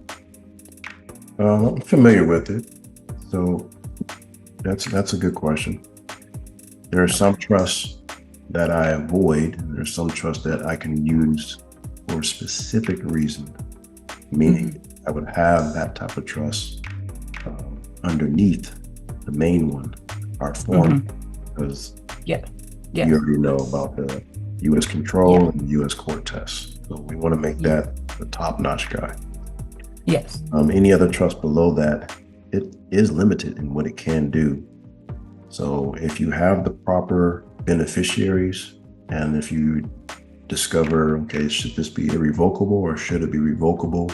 It just depends on long term or short term of what you're going to do with the assets that you put into that trust. We just about the whole picture, and then we'll figure out exactly which trust to use as a vehicle underneath the express trust. Okay, perfect. And then, so I've been dealing with a court case over a credit card that I had given, I surrendered to the United States, and it was taken off of my credit report, but the judge has been ignoring all my stuff. This has been going on for about a year and a half. The judge has stopped responding to my last 4 motions and filings. So I put him on notice. I put my fee schedule on record with him. I was about to maybe sue him. I put a complaint in on the judge himself. His bond is only $50,000, which is crazy. So I wasn't sure if you have just do you ever sue the judge? I guess I would need to schedule a consult with you there. Well, you want to start with your court rules. So I wouldn't proceed to suing a judge until I know absolutely he has been partial. Okay. If I discover that if I give you a motion and the court rule says that there has to be an answer from the judge whether he's going to move on it in a certain amount of days, and he doesn't do that, the first thing I'm going to ask is that the clerk of court recuse this judge and give me an equitable judge. Okay. Remove him from this case. And if the clerk of court is not going to do anything, then I'm going to sue the state, which is considered the people of the state of New Mexico or whoever it is. And you can list that judge in his personal capacity under Rule 17. Okay, yeah. So that is where I'm not sure. It seems, because I've been giving him in my notices and filings, you have 10 days to respond, and there's just no response. But you're saying the rule of the court, maybe he doesn't have to respond. It's just weird because when the plaintiff submits something, which is a pretender pretender lender, a debt collector, they immediately respond. But when I put something, it's silence. So yes, they do. Seems very biased. It is biased. Very, very biased. Yeah, I know. But okay, so that's a separate matter. I just wanted to, before I shot myself in the foot and try to sue him, I appreciate your response there. There is a code okay. dealing with creditors, consumer finance transactions, where they have to give full disclosure. They want to say in this code that most residential mortgages do not count towards this, but they do. Anyway, you have a credit card, and when you apply for the credit card, and upon approval, they give you this full-on terms and conditions. You hit accept, and then that is supposedly the agreement. And this agreement is currently, well, it's always modifying because your interest rate is always changing based on your balance. So in that terms and agreement, if you have it, if not, you can get it. Look in there and see where they have talked about full disclosure when it comes to your right to rescind this document in X amount of days. They never give it to you. So now you have that in the back of your mind. That's what you can focus on in your court case. That's your motion for discovery. Okay, yeah, I've heard of the right to rescission, and I never went down that road, but that's good. Good step. Absolutely. Yeah. One more question, high level. What are your thoughts on filing bankruptcy in this space with with everything how difficult it is to get off your credit report versus how much time and energy and money for someone who's not in this space, been studying this space for as long. They have a basic, very high level or low level overview, understanding of it all. But they're really struggling to pay all their credit cards, and they're thinking of doing bankruptcy. So from your standpoint, with everything you know, what would you say about that route for someone in that situation? It's good to use. Yeah. Okay. A lot of the wealthy titans use it every 7 years. Okay. They'll start it in year one with the trust taking assets or taking title to all of their assets first. Let that sit for at least 2 years. So that means 2 years of consistent payments on at least the assets that have a title: house, car, jets, boats, tractors, those type of things. Because the trust needs to own those things for at least 2 years before it goes into bankruptcy. This will allow it to pass what's called the means test. See if you're trying to defraud the creditors. You got to go at least 2 years. And then after that, then you can file the bankruptcy. But the bankruptcy trustee is going to require trust tax returns. Okay, so your tax returns have to show that you don't have anything. So that's the transfer of liability of all the income over to some other entity. Usually the best entity for that is to be foreign. When you take it out of the United States, they don't go looking for the creditor. So that's all evidence that you want to present before the bankruptcy trustee. What's going to happen is they'll discharge all of the unsecured debt. The secured debt is protected by the trust because it's entitled in the county, and they can't come after it as long as it passes that 2-year rule. Once you get he has a car, he has a foreign trust. One thing is, this was my last question, maybe I'll tie it in here. With the estate EIN, I saw that you, in your course, how to get the estate EIN correct or proper.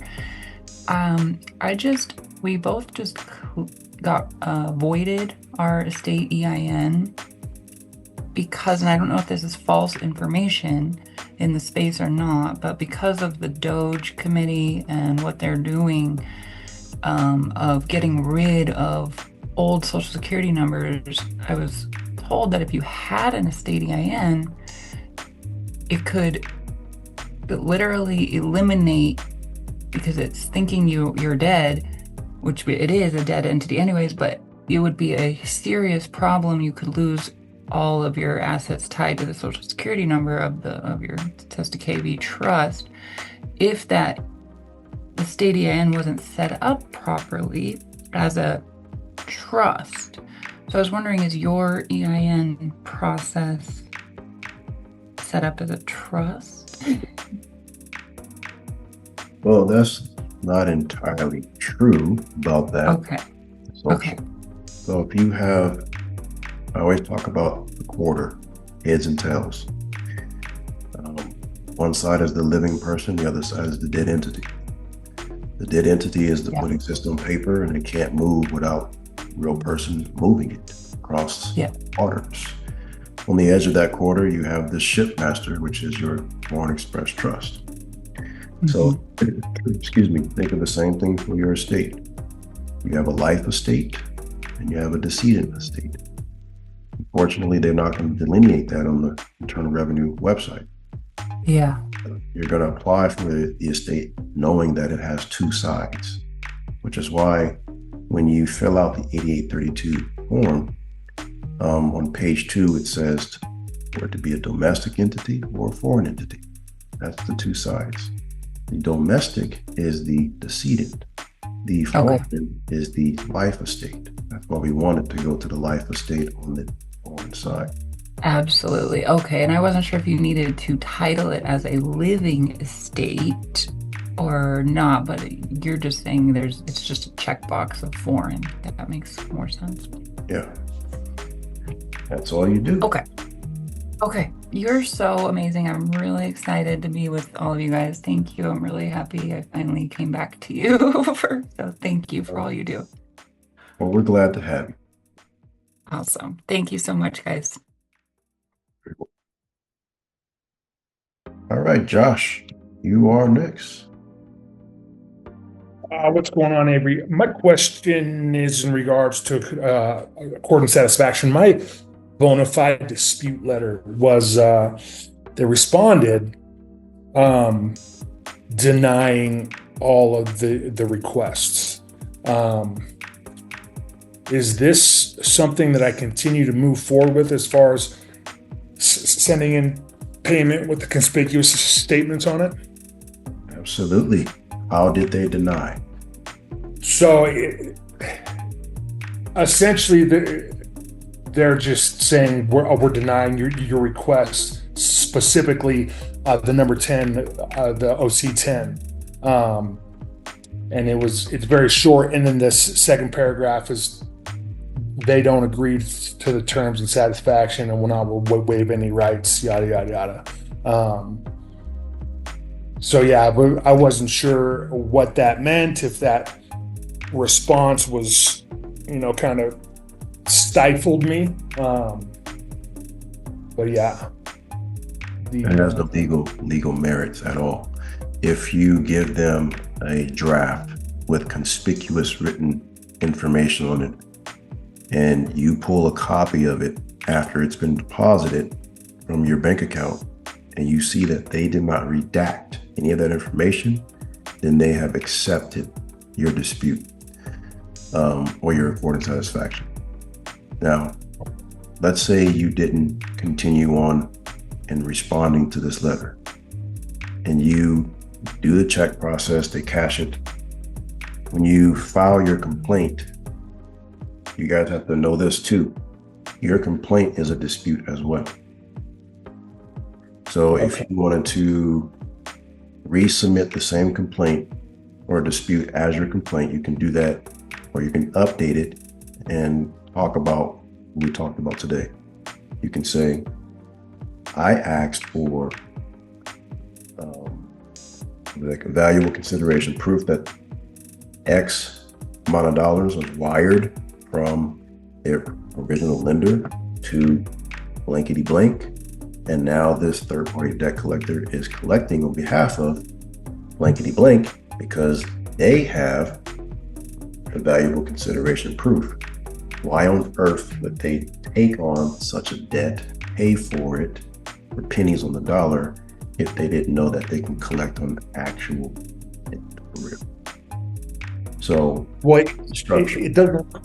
it doesn't currently sit with a third party debt collector. This is an auto loan. So I don't know if that makes any difference. You have a credit union or a bank? Oh yeah, bank, credit union. Yeah, makes no difference. Okay, and as far as the instrument, do I need to put any type of statement on the back of it? I used to, so I do that occasionally. Would you like to know what that is if you want to do it? Please. All right, let me see if I can jog my memory here. Acknowledgement. Let me see. Acknowledgement and tender of this instrument is full accord and satisfaction of payment in full of all sums or count number 1, 2, 3, 4, 5, 6. If it's a house or a vehicle, VIN number 1, 2, 3, 4, 5, 6 to the payee from the drawer. That's it. So I would write that on the back, right underneath where they would sign the endorsement. Okay. Perfect, my man. Well, that was my question. I appreciate you very much. You're very welcome. All right. Yeah, keep us keep us informed on that. That is something that I always want to stay in touch with you guys on before you go into your case. It's about how well you set it up. Eddie Hart, you are unmuted.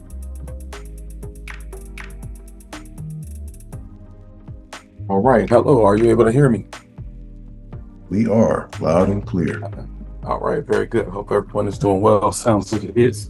been enjoying this this morning for us here on the West Coast. So,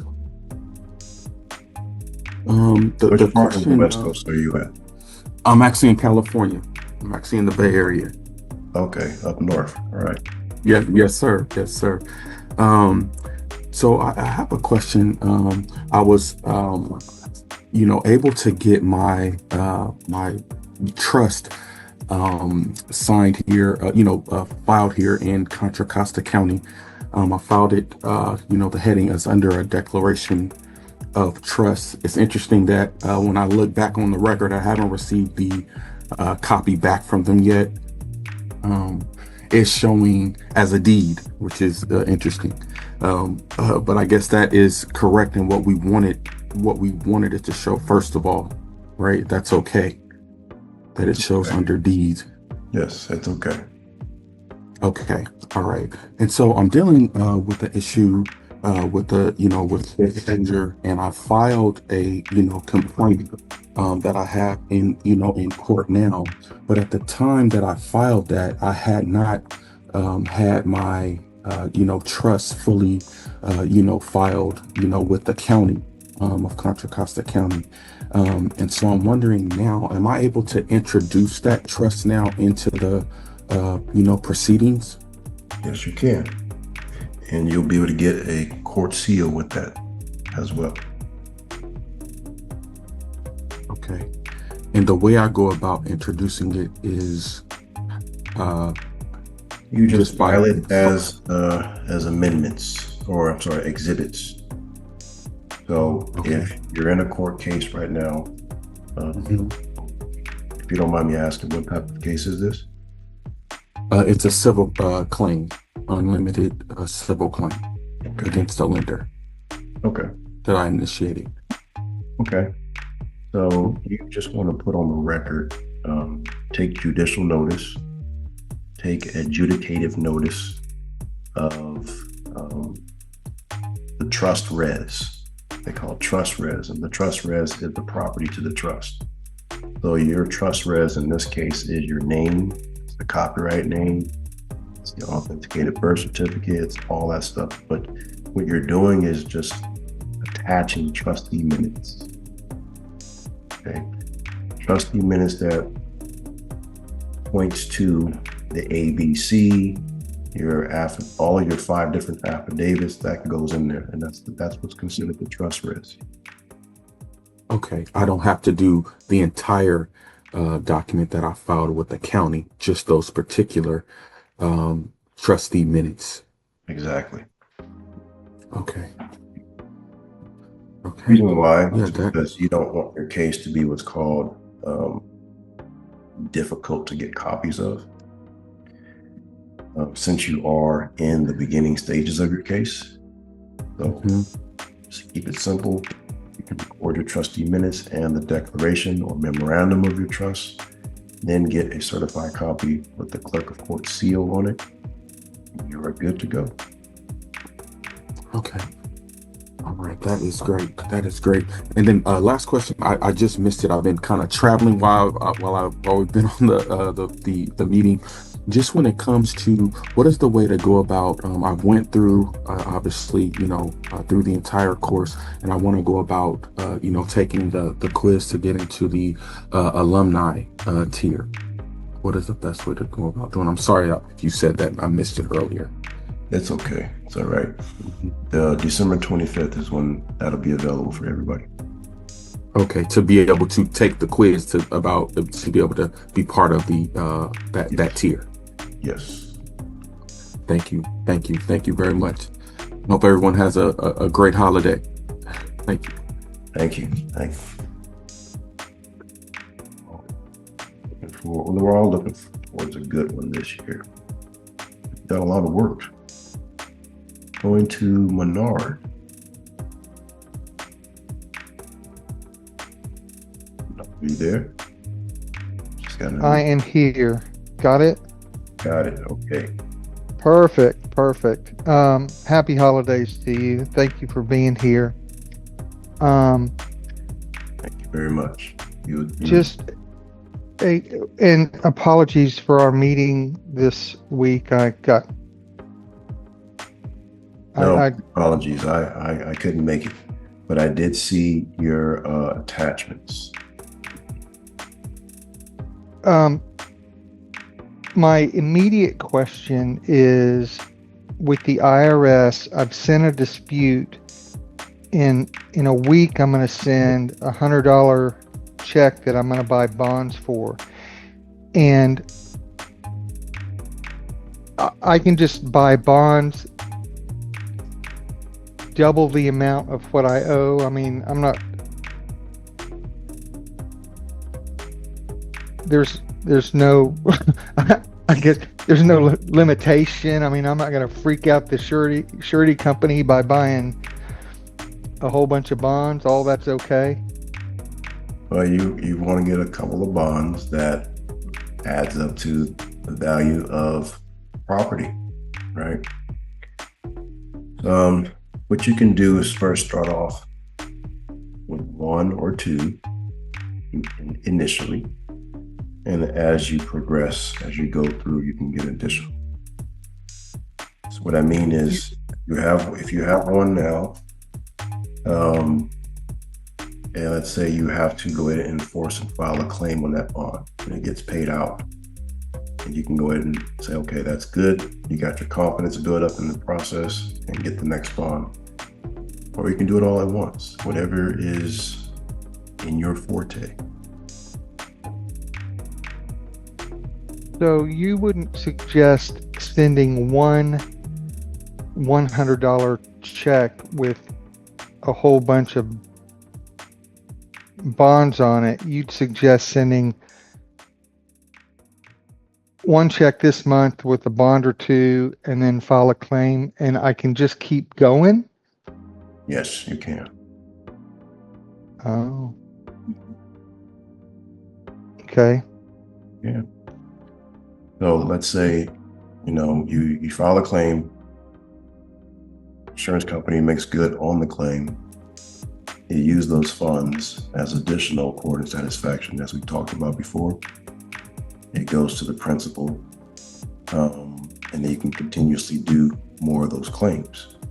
Once the obligation is fully paid off, now we file our lawsuit to get all of that back, because after your first $100 check was deposited, everything else has to come back to you. It was done and settled from the first cashing. Okay. Okay. So with my Wells Fargo check, it's already been mailed, and they should, I'm assuming that'll get deposited in the next few days. I listed 6 bonds on there, but you're suggesting I might not claim on all of those. I might only claim on 1 or 2 to get the process down, and then just kind of claim in sequence over the next 2 or 3 months. Mm-hmm. Yes. Okay. Yeah. And that'll be cheaper. Cheaper how? The amount of money not required to purchase additional bonds. Just okay. Bond for what you need now. Okay. I did see information on the land trust that you're working on. Yeah. What I want to do is email you my thoughts on that. Okay. And then that way it's clear for you. Perfect. Okay. And when it comes to a letter to the surety company, do you have, and I'm not ready for that, but do you have notes on that we can, I'm not sure how to word that. Oh, okay. That's a good thing to notate. I didn't think about providing a letter for that. But I can for you. I think when you guys look at what you're doing here, some of these letters are getting pretty easy for you to populate yourself. But in this case, you have an agreement with the bank. You've asked them for certain information. They made bad on it. You do have the right to become the obligee of this insurance, the bond here. They are the principal. It's really just listing what has happened from point A to point Z. That's how you follow. Okay. They don't have a form. You're just writing a letter. They have a specific address where you write the letter. They will examine it, and they will call you to just verify what's happened. They will contact the actual principal and let them know that the claim has been filed against them. They usually have 30 days to fight that, but there isn't any way for them to fight it because the proof has already been given to them from you with your claim letter. That's what I call mailbox money. Just wait for I it. understand. Okay. And so we're just identifying everything, the entire process of the dispute and the accord and satisfaction, everything that's transpired. Yes, everything. Okay. Let's just say bond 1 or even 1 and 2 pays off the debt for a mortgage. But I have already purchased another 2 or 3 bonds. How do you justify claiming, or we can go ahead and claim on these bonds even though the mortgage amount has been satisfied?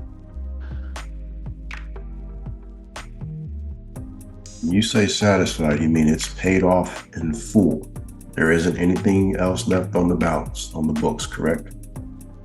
Well, not this hadn't happened yet. I'm just, if bonds were 1 and 2 were claimed on and that paid off the debt that was on the mortgage, but you haven't, you can still go forward and claim on additional bonds after the fact? No, those remaining bonds that you have, they're just going to have to expire. See, if the first 2 was enough funds to pay off the mortgage, then that's all you needed.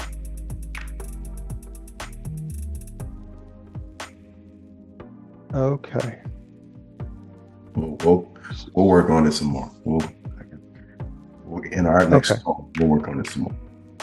Okay. And I think next one we'll do a Zoom, and that way I can see your bonds, see the amount, structure everything. Help you with that.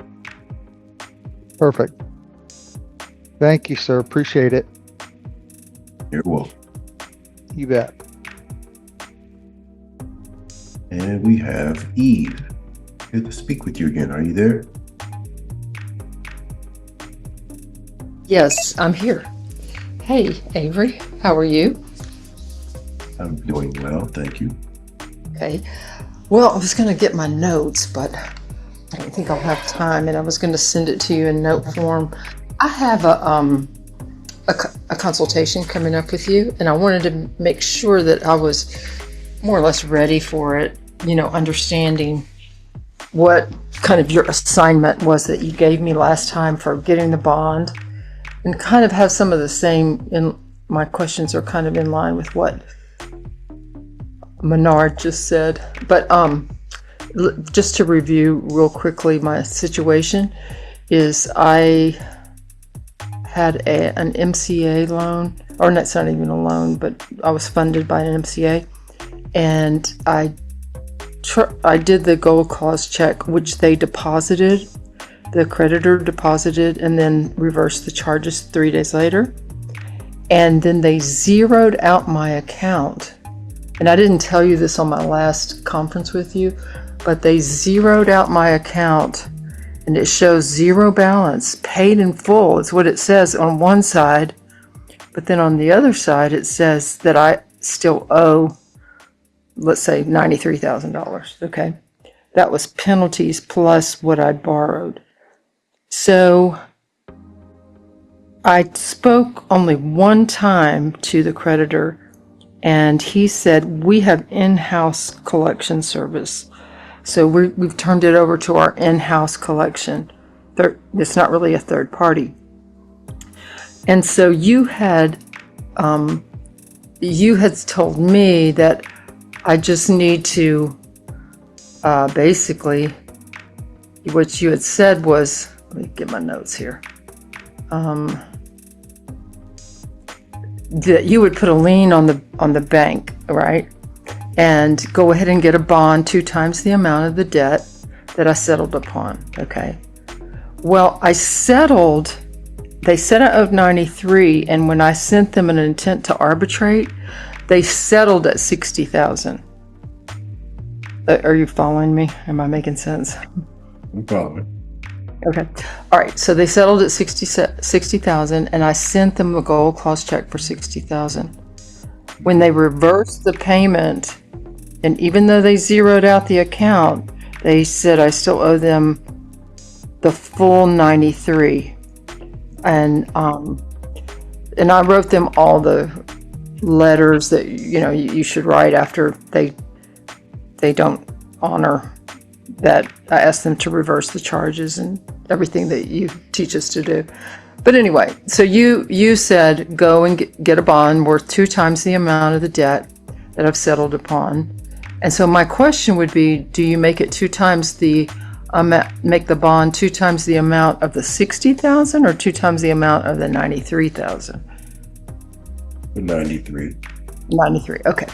Then I'm going to make them the principal in the bond, or is that going to be made in the performance agreement? They are the principal on the bond, and they are the principal in the performance agreement. Okay. And then so my account is basically closed, so I can't send a payment now. So should I wait until they send me a third-party debt collection letter or their own in-house debt collection letter, or should I just go ahead and get the bond and prepare for them to be contacting me in the next couple of months? You can reach out, be proactive, and get the proper address and contact information for the in-house third-party debt collector, and see. Okay. move forward with your dispute. Ask them for. I'm sorry. Say that again. Move forward with the dispute. Dispute. Okay. The bona fide dispute, right? Mm-hmm. Okay. And then when I go to and get the SEC security agreement, you had said they'll give me several examples, and I get the payments and performance agreements, and that's what you said. In those also, I would state the bank is to be the principal. I just want to make sure I understand. That's all. If that's correct. Yeah, I want you to find an example of how to write that. The performance. Okay. So the SEC is a good source for those things. Okay. You can go to bing.com. Okay. Search for the performance agreements in that search engine. Okay. It just allows you to get, documents that's not seen by the majority, which uses Google. So, try that.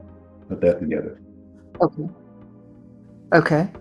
All right. And so that's 2 separate documents, right? There's a performance and is that the same thing as the performance bid and the payment? Like they say, when you're in prison, they say get a payment bond and a performance bond or something like that. Is that the same? No. No, that's different. Okay. All right. So then after I write the 14-day letter and ask them to give me a balance. Now, I have already done that 2 months ago, but Of course, they didn't even acknowledge anything. So I'd do it again. Is that basically what you're saying? You already sent out the letter and they didn't say anything? Yeah, they didn't respond at all. How long has it been? 2 months. 2 months. Call and Okay. that they received and give them the tracking number. Just get their Okay. Okay. If they say no, we haven't received it, then send another one. And just Okay. restricted delivery. Oh yeah. If they did receive it and they don't have an answer for you, then just move forward with a small little order satisfaction payment. Yes. Okay. And the smallest one you said I didn't quite understand. You said do it for $4 because that's the restricted delivery fee. I didn't quite understand that. Could you elaborate a little bit on that? It could be any amount you want to do. Okay. That's not so. And then I have to let them cash it, but I have to work out an agreement with them to accept the payment, right? Well, their silence is acceptance. Ah, okay. Okay. Silent on your offer, and they act on the offer by cashing payments, then they've accepted it. Okay. Okay. Because it shows that their ledger is closed with me, and I guess they're going to start another one when they go to the alleged in-house third-party debt collection agency. Do you think that makes a difference? No, it doesn't. It doesn't? Okay. All right. So I think, and then basically on that memo, I'm going to say accord and satisfaction for the account number for the previous arrangement, which would that be the first settlement that I had for $60,000 or what? You just want to focus on the 93 because they weren't accepting your go clause. I mean, they've taken the money and they monetized it, but they're not doing the internal bookings to reflect it. Yeah. Okay. The 93 is what you focus on. Okay. All right. And so then, I have to make sure to get an image copy. And I know that you had said that you bank it, or you had done something with Chase. I just opened a bank account at Chase, and I noticed they don't take pictures of your checks, of your paper checks. Is that something that they just don't do anymore, or should I write the check from a different account, an old-fashioned bank, the local bank that does have photographs of the check? Well, first, contact them and ask if there's a way to see it within your app. Okay. If not, then I would just take pictures before you send it. Okay. Put the certified tracking number on the check as well. Oh, okay. Okay. All right. And then, okay, so once I do all that and they're in dishonor, then I can write a letter to the surety bond company, and then start my claim, right? I just want to make sure I understand that order. Yeah, you got it. Okay. I got it. Okay, so I guess my concerns were that the only reason why I haven't done this yet, although I've studied, where to go and what to do, is that I thought maybe it's too early to get that bond because they may not, quote unquote, come after me for another year, and the bond's only good for a year, right? Right. I mean, you can make it good for 3 if you want. You can make it 3, yeah, and then they don't have a right to claim. Is that correct or no? Well, you know that rule that says the rule of fraud, once it's discovered, that's when the Oh yeah. So they say, let's say in 2015, fraud has happened and I didn't catch it then, but here we are in 2025, I catch it. Well, now my 4-year clock starts when I file a complaint to resolve it. So a lot of times the courts will ask me to put down a bond just to make sure I'm not wasting the defendant's time. And that bond should be at least 4 years. So you can stretch out about 3 years, 4 years, just to make Okay. sure. So, Just to make sure. Okay. All right.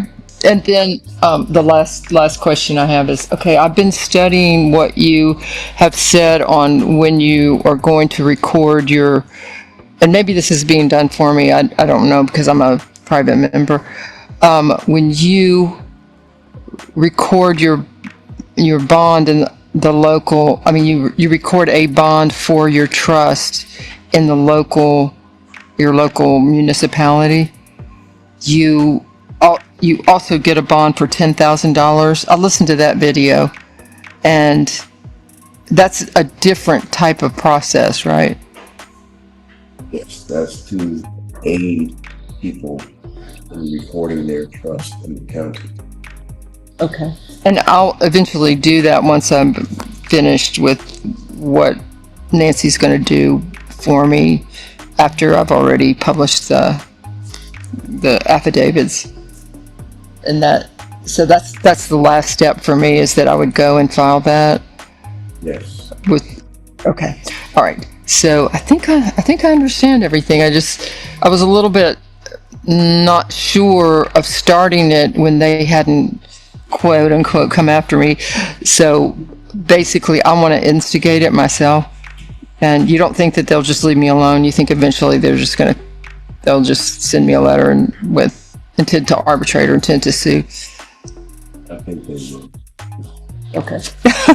Okay. All right. I'll get on it then. I have a conference with you in a few days. I'll have just a couple of, I think I can get started on a few things, and I'm sure I'll have more questions. So thank you. I appreciate everything. And man, this is so good. Avery, thank you for all that you do. This is really a labor of love, and thank you for spending so much time on these questions I have. Anyway, I'll make room for the next people. Thank you. Thank you, Eve. Thank you. I know, do we have any additional questions in the chat? Yes, we have some questions in the chat. I have a question here from David. His message read, we have an LLC that will receive a 1099 this year. I have all the necessary classifications reverting to the 8832 since 2023 to the trust. What I need to file as no taxes taken out this year. Sorry, it says this is its first year to receive $30K. Okay. If you recall, well, when you guys see the tax webinar, because that's the end all be all for all of your entities. That is how you fully let them know that your LLC or whatever entity that you reclassified is properly under the trust. This is how you do it. So when you get into the alumni course, you're going to have 3 ways of doing it. Number 1 is the transfer of tax liability from the source of where you have the money. You transfer it over to the trust. You must have a transfer or transferee statement, okay, for that agreement. And it's a good thing that your transferee is your foreign person, your foreign natural person, trust. That's who's getting the money. Now, on that side, the Foreign Express Trust, it has no obligation to file a 1041. So it can just collect and collect and collect and collect. And it can also issue bonds, it can issue money, and it can be its own bank. The second option for you to file, and all of these different options that I'm talking about will be utilized. It depends on that particular tax year's actions of how it accumulated the money. So that second way is what you call interest income. So you must know this. Absolutely, hands down. You've all seen that UCC1, that's 14.3 quadrillion. You've seen the bonds associated with it. You've seen the serial numbers associated with it. You've seen the 1099 OID that's associated with it. You have seen the large spread discount that has taken place with that 14.3 quadrillion. So that discount is set aside, and the remaining is what everybody is utilizing in circulation today, ever since 2011. So if you get paid from your job, the United States Corporation Company is the ultimate payer, and you are the recipient. You have received interest income. You work a job, you make $100,000 a year. I know the money came from the employer, but it really came from the United States Corporation Company. They are the ones who are responsible for printing. So that $100,000 should be reported as interest income. There's a certain way to file your taxes that way. The last way to do it is utilizing the interest investment expense.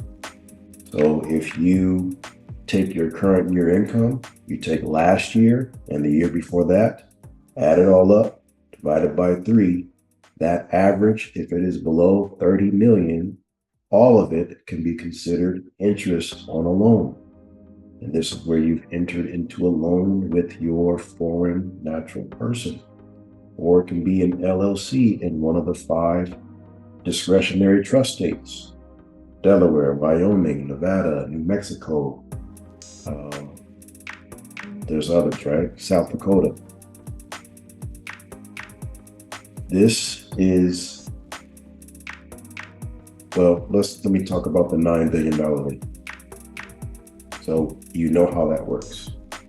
The collateral for the $9 billion lien is the authenticated birth certificate. Now, when you take out a loan with whichever entity you choose, obviously it's going to be less than 9 billion. But whatever that number is, that loan amount has to be equal to the annual income that you're receiving, because that annual income is interest on the payment schedule.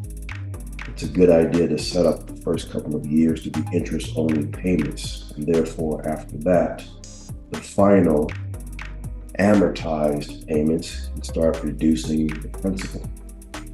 All of this is notated in your tax forms, and you'll see that December 25th. So yes, kind of went on a tangent there, but I think that was necessary.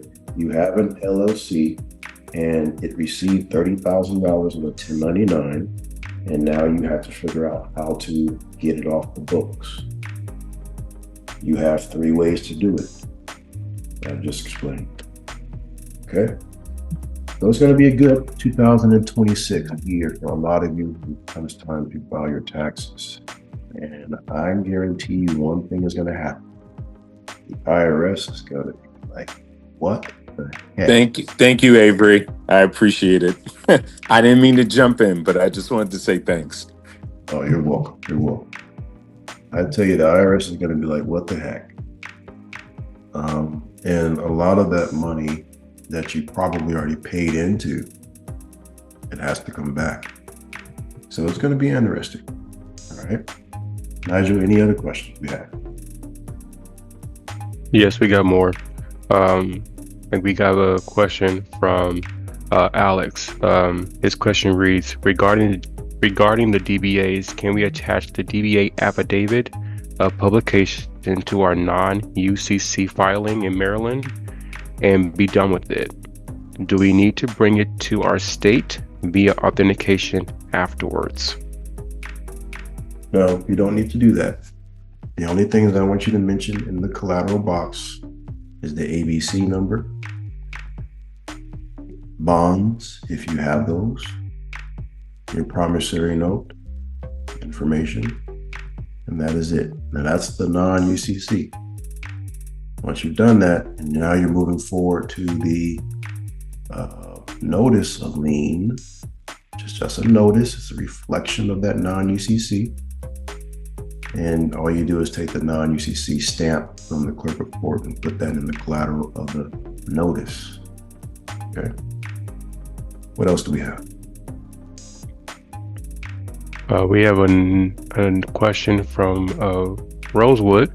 If my Navy Federal account was sold to a collection agency, should I be requesting a 1099-C? And if so, how should I respond to the collection agency and Navy Federal Credit Union? Good question. A lot of people confuse a 1099-C when a debt collector comes into play. It was just assigned. It wasn't sold. So the only way you can get a 1099-C is if the original creditor discharges or cancels or forgives your debt. And then that debt becomes an income to you. So that's why they give you a 1099-C, and then you report that 1099-C as income. When the debt is assigned, they are probably looking for which is the best debt collector out there that can pay them pennies on the dollar for the assignment. Okay, so that is not a discharge. That's an assignment. What you have to do now is make sure that this new debt collector has everything that they need to collect a valid claim. They need to give you a copy of that assignment, which means you want to see how much they paid for your account. Number two, you want to ask them for, show me where money has left my account or their account over to some other account. Show the valuable consideration. All right, stick to those two things, and I think you're going to give them a hard time in proving their claim, and they should be able to just cancel it out. If you can't cancel it out that way, then you can always call them and do a pay for delete. That means you call them and say, what is the lowest amount that I can give you right now to delete this off the credit report? And let's say they say it is $1,000 on a $10,000 account. That's what they said, right? Can you give them $1,000? Go ahead, if you can.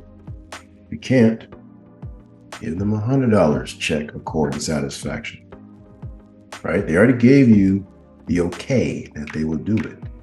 You gave them $100 and they cashed it. Now you put them into a bind. So you have ways, just gotta play with them. I'm gonna go to a few other questions and then we'll come back to the chat. Okay, let's go to Daphne. Daphne, you are with us? Hello, can you hear me? Yes, I hear you. Excellent. Hi, everyone. This is actually my second time coming to the community. I was here before, and I thought I could figure out all the answers on my own to my own questions instead of attending a Q&A like now. And so I left, and now I came back to get myself in order. So to give you a little bit of background as to what my questions are, because I'm in the newer stage, I'm sure you all probably know much more than I do. I want to see within the context of my own situation if I can move forward and if it's worth for me to move forward. So it's give you some context. So I'm a retiree and I live abroad and I'm supported by US benefits. And so I'm wondering if I start this process in terms of getting an express trust, going through the process from freshman through senior, if that makes a difference living abroad. Because what I would like to do, I would like to do business in the US, except I would like my assets to be protected and to be a US national and go through that process of operating private. And so what I'm trying to figure out is, do I have what I need to move forward right now, or do I need to do something like move or any other things that you think might be relevant that might hinder me moving forward starting from zero? Well, welcome back. Let me just say that. What state were you born in? I was born in Ohio. Okay. You are an Ohioan national, right? Now, there's a public law that I just talked about recently besides 94-241. I don't know if a lot of you have been able to see the most recent videos I posted, but I talked about nationality according to another public law, so which was 414. Now, even if you live abroad, which is the way to go, you can still do this process. It doesn't hinder anything. You can still apply and get a passport from living abroad. You can do that through the mail, pick it up at the local consulate over there. Nothing changes, really. Now, for your assets, you can still file your non-UCC documents in any state in the United States of America. Okay, it could be the closest state to you and to the country that you're at. You can even do it in Ohio. Pick the best state that is easiest for you. A state that has real estate, if you have real estate. If you don't, then any state is fine. I was just doing some research on this. If you live abroad and you have a lien with a foreign entity, does the United States court still validate that lien? And the answer is yes, through the UCC forms. Because the UCC forms, it is an international agreement. It's not just national. So you can still do your process. So I have a follow-up question in terms of, so because I live abroad, it seems like, so I'm listening to you and I've been looking at your videos and looking in the community and looking at the steps that need to be taken, essentially. And I'm thinking about mailing things in, needing to show up for things and things of that nature, which is why I was asking if it would still be worth to move forward. But I'm also wondering if in this particular situation, if working with you as a private client as opposed to working as a student, or as a student in this case, in my mind, in this particular example, might be local, right? And when I say local, I mean in the United States and can move around and go to where they need to go to and things of that nature, as opposed to someone living abroad. And just to give you another example of, I mean, I'm sure you know about this. So let's say I was building a corporation and I'm in the United States, but I'm doing it publicly in this case. So I'm sure you're aware of like the credit requirements and everything that needs to line up in order for you to get your credit right, and that's personal and business, and get your corporation and fund it. There are a lot of considerations there in doing that, but you know, that's the public side. What we've been discussing, as far as my understanding, we're talking about doing this privately. And so I'm looking at the differences in between there and maybe wondering if it might, I don't know if it's easier, but there might be more assistance as a private client versus a student. I know I just said a lot. Does that make sense to you? We do cater to people who are overseas and do the process for them as a private client. They just tell us, what is the overall goal? You know, the overall goal and who is involved, if it's not just them. But it can be done. Now, it also can be done as a student and, you know, go at your own pace. But if you have a group of people who are doing this, they would all need to be on the same page. That can be kind of tricky if, you know, only you know about this type of process and they don't. Honestly, that's the biggest issue, I would say. Even doing this, you know, having a corporate having a corporation, let's say you're doing a C corp, even doing it, publicly. For people who don't know, have the information, whether it's family, friends, associates, there is a learning curve, right? But I mean, it's a learning curve for anybody who wanted to do it, right? And so that's kind of the one of the challenges. The other part of that, again, is deciding whether to be a private client versus going through this as a student, since essentially I would be doing most of this work, if not all of it, on my own, as opposed to having other support.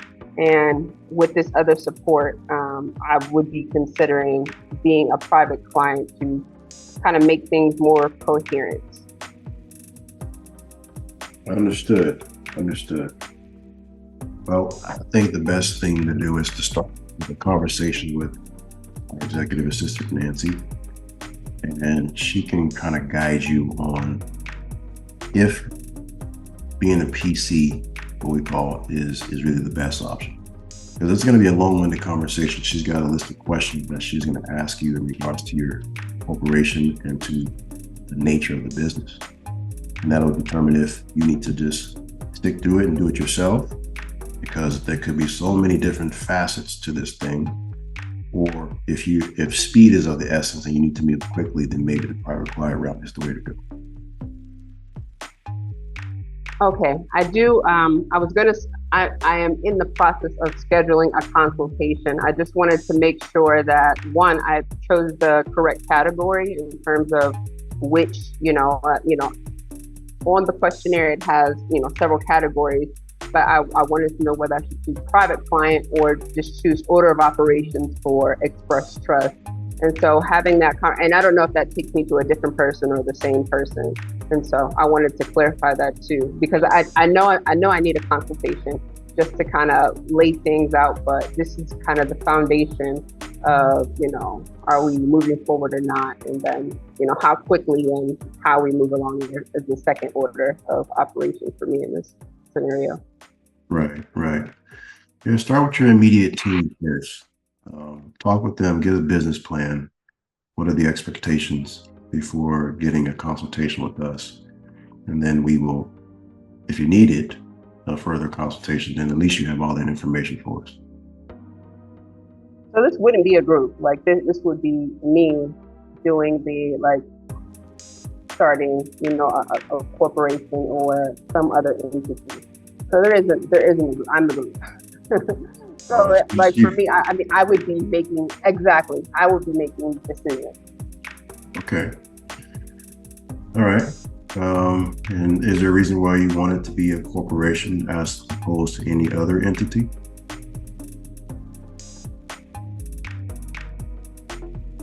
One, I'm looking at asset protection long term. So the business that I'm in and I want to do will be a high income business, right? And so instead of taking 40% out of my capacity, and then other assets that I want to get, like as far as like life insurance, and those things are kind of come down the road as you're building.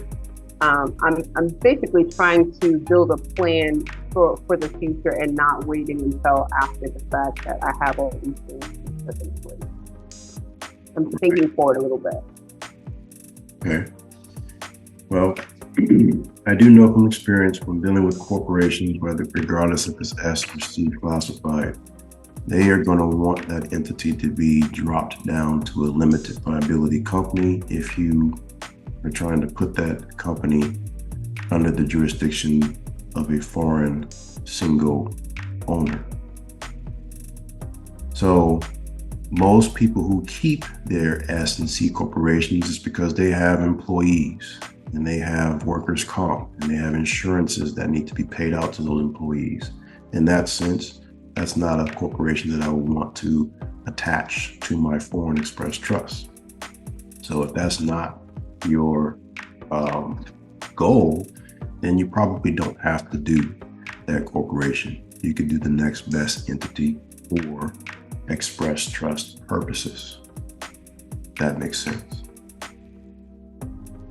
So you're saying instead of incorporating as an S or a C corp, and I'll save that for the consultation in terms of getting into specific tax reasons about why I was thinking that. You're saying attaching it or putting it under or into the trust, the IRS or government would prefer it be an LLC if it's a single member owned at the time. Correct. Okay. Correct. Okay. I can show you why. Quick second. I'll show you right now. So the main form that we use is this 8832 that we went over a little earlier. So let's say you try to put your corporation here, it's EIN, and you want to reclassify it. You want to make it to be considered a separate entity to your Foreign Express Trust. And then you would simply put it's a foreign eligible entity, blah, blah, blah. Now we go down to the instructions. If you go down to disregarded entity section, because what we care about is avoiding taxes, of course. So that's very different from evasion. We are avoiding. So it says a disregarded entity is an eligible entity that is treated as an entity not separate from its single owner, aka the trust. For what? For income tax purposes. Let me zoom in there. And then after that, it says a disregarded entity is treated as separate from its owner for the following reasons. Employment tax purposes. If those wages are going to be paid on or after January 1st, 2009. So if you had a corporation and you're paying wages, they're going to look at your corporation as separate from its owner. That means it will stand alone and it cannot go into the trust. The second reason, it says for excise tax reporting on Form 720, 730, and blah, blah, blah. So a lot of corporations own gas stations. They use a different method of avoiding the tax. They don't use the method of going to their foreign trust or a single owner. So in our case, if we are not doing one of these two things or both of them, we don't want to deal with a corporation. We don't need it. Get everything else done with an LLC. We can get everything else done with an unincorporated association. We can get everything else done with a general partnership or even just operating as a sole proprietor. You see what I mean? Yeah, I think I see what you mean. We can go further into the consultation. This is actually a good document, and thank you for pointing this out because it gives me a point of reference for us for the consultation and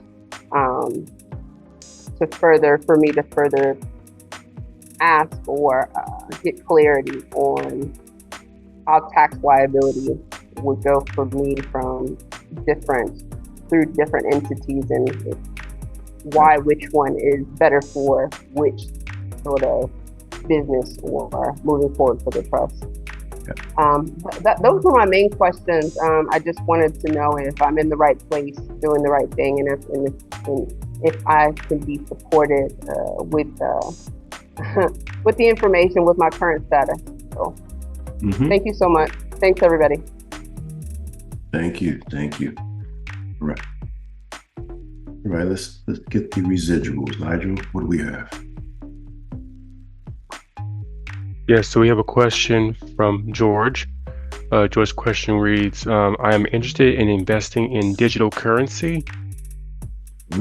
I want to know if I can use my Express Trust enterprise to open up an account with Charles Schwab, but I don't know what account to request. He doesn't know which account to request. My intention is to roll over funds that I have in a retirement account to get this investment started. What do you recommend to accomplish this? Well, there's a lot of people within this community who have had the same idea. They've opened up trust enterprise accounts with Charles Schwab, and they were immediately closed. Schwab they have the ability to see if your entity is approved on the entity reclassification. And once they see you have a legitimate foreign trust, they close it. In the very same way, if you were to open up a bank account with your foreign express trust number, you may be able to open it immediately, but a week or two later, it closes. So I wouldn't recommend Schwab. What I would recommend, if you have a retirement account, if you want to do a withdrawal or transfer the monies, you can do what's called a distribution to a life insurance trust. And that's simply just saying, okay, which life insurance company do I want to go with? I want to go with Guardian, or I want to do, there's all Universal, whatever. Let's say it's a permanent life insurance trust, which means it's universal or whole life. And let's say you chose Guardian Life, who I work with a lot. So I call my trust Guardian Life 123 Trust Enterprise, okay? Or Guardian Life Insurance Trust Enterprise, whatever you want to do. And you will reclassify this to your foreign express trust, of course. You'll open up a life insurance policy. And now that it is open, you will contact the current broker where your money is sitting, the retirement account, and you tell them you want to do a distribution. They're going to require a W-9. On the W-9, you'll fill out the Guardian Life Insurance Trust Enterprise. That's the name in box 1. The payee code is 12, and then you will sign as the trustee. Okay, so what you got to do. Right. Elijah, do we have any more? Yes, we have more. We have one from Iman. The message reads, if I owe $30K in back taxes to the IRS for the last 10 years, what's the best way to take care of this debt? Back taxes for the last 10 years? Is that what he said? Yes. Yes. The best way is to file for those 10 years. Each year, file. So let's say in this particular scenario, that third option that I talked about for the investment interest expense. Now, let's say we've taken out a loan 10 years ago, plus or minus 2 years. So that is 12 years ago on today's date. Loan has been issued, and I'm going to give annual payments of equal to my income, plus or minus $400 or $600, because we know that nothing can be taxed above $600. So we just structure the amortization schedule. You report your tax filings as such. Your income was $100,000. What went out as investment interest expense? $99,400. Now you have to prove that on your notes that you keep track of with your creditor, and your creditor will file a UCC against you on that until it's been satisfied. Your notes should give you a special escape clause, such as reported satisfaction. So that way you can give those to cancel the debts and keep that chain going for every year thereafter. Okay, so that's how you would settle that. Let me go to Stephen James here. We'll get back to the chat. Hey, Avery, how's it going? Good, sir. How are you? Everything's good. So my question is, so I had a court date that had just passed. So the situation was, this cop had sped around me, pulled my wife over. I pulled over a little ways up ahead of her while he had her pulled over. He decided he wanted to walk up to my vehicle and ask for my driver's license. So I gave it to him. But he came back and he gave me a ticket, but didn't give my wife a ticket. So long story short, we ended up in court, and I'm in South Carolina, and I guess you have to see the officer before you get to see the judge and things like that. So, I tried to get him to just dismiss it, but he wasn't having that. So, I kind of, I took offense to that. I kind of puffed my chest out a little bit. I said, I know a guy who could just take your head off right now, But, so I was like, okay. I was like, you know what? Let's just go to trial. Now, my trust isn't complete. I'm fairly done with it, but it's not submitted or anything like that. But I did put my trust down on the trial document to request a trial date. So where do you think I should go from here with it? And you gave us a little bit of juice here. This is some exciting stuff. You got to give us the rest of the sugar. Why do you pull her over? She was speeding a little bit, and I was, kind of trotting behind her. I don't have any prior speeding offenses or anything like that. And so I just pulled over just to make sure she was going to be okay. And he just ended up giving me the ticket. Yeah, so that's funny because there's no offense down on you. But, wow. Right. I just can't believe what I just heard. And that should be something that the judge should just, okay, you're just doing your role as a provider, right?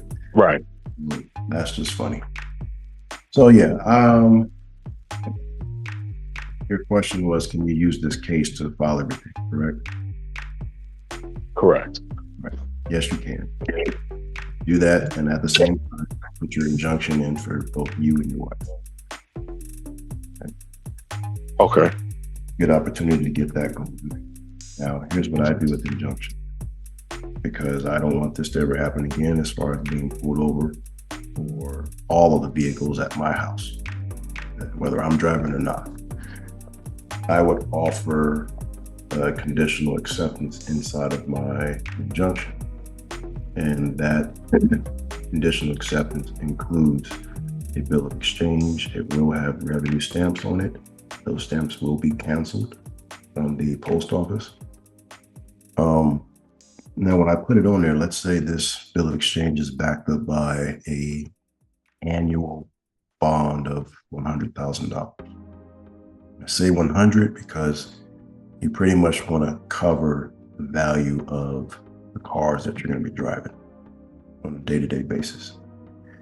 So the conditional acceptance is, if I give you this bill of exchange that you can cash at any point in time and use it as a ticket to give to the insurance company, if I harm somebody, then you have full right to the claim, and then I'll just pay off this claim to the insurance company because I will name myself as the principal. And therefore the state of such and such is the obligee. In exchange for you put me on the do not stop, do not detain list. And when I did that, they will not give me a certified copy of what I did. Online, over the phone, or in person. I know that works. This is my update to the injunction process that is already in the senior class, which will be made available on December 25th for you to take a look at if you want to. But that's something that you can put into your case. Now, if you do that and you go to trial, I wouldn't mention it. You can put it in the case, but when you're speaking verbally, you know, with the jury and all of that, don't even bring that up. You just talking about why you have the right to pull me over when there was no injured party. And you gave me a ticket without an affidavit of complaint approved by a court magistrate or the clerk through your computer in your car, and it should have been attached to this summons. Take it even further, you cannot be the one to serve me. It has to be a process server according to court rules.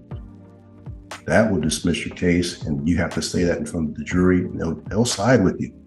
They'll say, yeah, this officer done broke the Constitution. I have never heard it broken down like that. And then you'll win. So if you got the energy and you want to go through it with the jury trial, that's what you stick to, that's what you say. Yeah, that sounds great. Should I also include the letter that you have in there and submit it to the Attorney General and everybody else?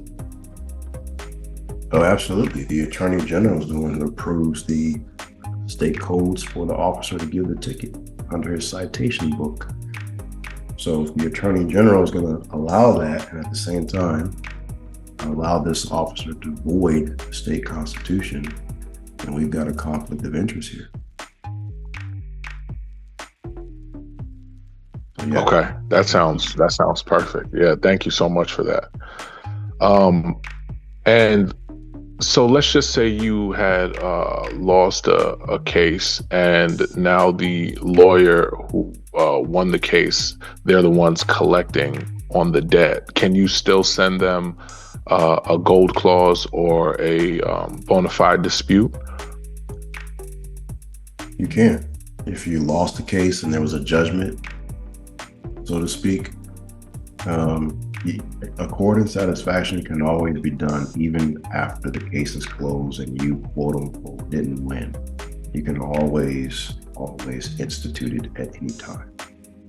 We just like to do it in the court case because we have a live judge already there. We can avoid mediations or arbitration, but you can still do it after. Okay, gotcha. And my last thing is, if you don't live in the state that you were born in, but now you're going to submit your trust package and everything for certain documents, like the Declaration of Nationality.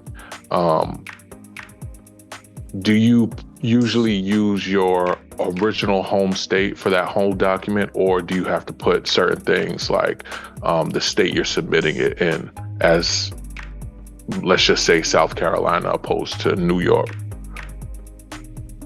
So if you kind of understand what I'm saying. If I'm born in New York, I'm a New Yorker national, but not a citizen. And I'm going to put that on my Declaration of Nationality. I live in South Carolina, and I'm going to file that documentation stating that I'm a New Yorker in the South Carolina County offices. That doesn't change who I am just because I live in another state. I'm going to be a California national or a New Yorker because that's where my birth certificate comes from.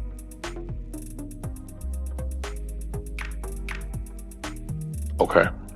Perfect. That was all I have. Now I yield. Thank you so much, Avery. And I always like to express my gratitude for the information that you provide us. Thank you so much. Very welcome. Very welcome. All right. Well, we have one more hand to go, and then I'll go to the chat for the last couple of questions, and then that will be it for today's session. Great questions today. Brian, you are unmuted. Hey, Avery. Yeah, you caught me off guard the first time you called me, so I didn't have my questions ready. So, but I'm locked and loaded this time. Thank you again. Quick question. I had an existing LLC from 2000, and also I registered a UNA church right, in California back in May. Never used it, never used a social security number with the church. My question is, now that I'm going through the process of reclassification and I want to add the LLC in the church into the trust, and by doing a DBA on the SS4 form that you showed us, right, to reclassify. I'm trying to get it done before this tax year 25, because I have collected some income, which would be 1099 income, through the services I provide on the LLC only. I have not utilized the church yet, but in the future I'm looking to. Now, do I need to have that classification done prior to the year 2025 to get that income going into the foreign trust? You want to try, at least make an attempt, but I'm going to show this well here. I had mentioned that you can do another version of 8832 on the K1. So we're going to give a little sneak peek what that would look like. Because if you were to start earning and you just like, okay, look, I haven't got it approved yet and I need to file my taxes. So this is what you do. Part 2, it says partners SSN or the tax identification number, right? It says do not use the tax ID number of a disregarded entity. But as I showed you, there are levels of disregarded. Okay, so don't worry about that. This has nothing to do with it. And you'll see why down below. Now, the ship is the shipmaster. Now, that is your express trust. They are the master of the vessel. So you would put the 98 number there. That's going to be 6 or 7. And then the name of the express trust that you are putting this LLC under, or you're putting the church under, okay? Down here is where the partner that is on that vessel, that is on that ship, this is where their information goes. So let's say it is the church, okay? And you have a 57-4123459 number. And you're gonna put down here the church, followed by its address.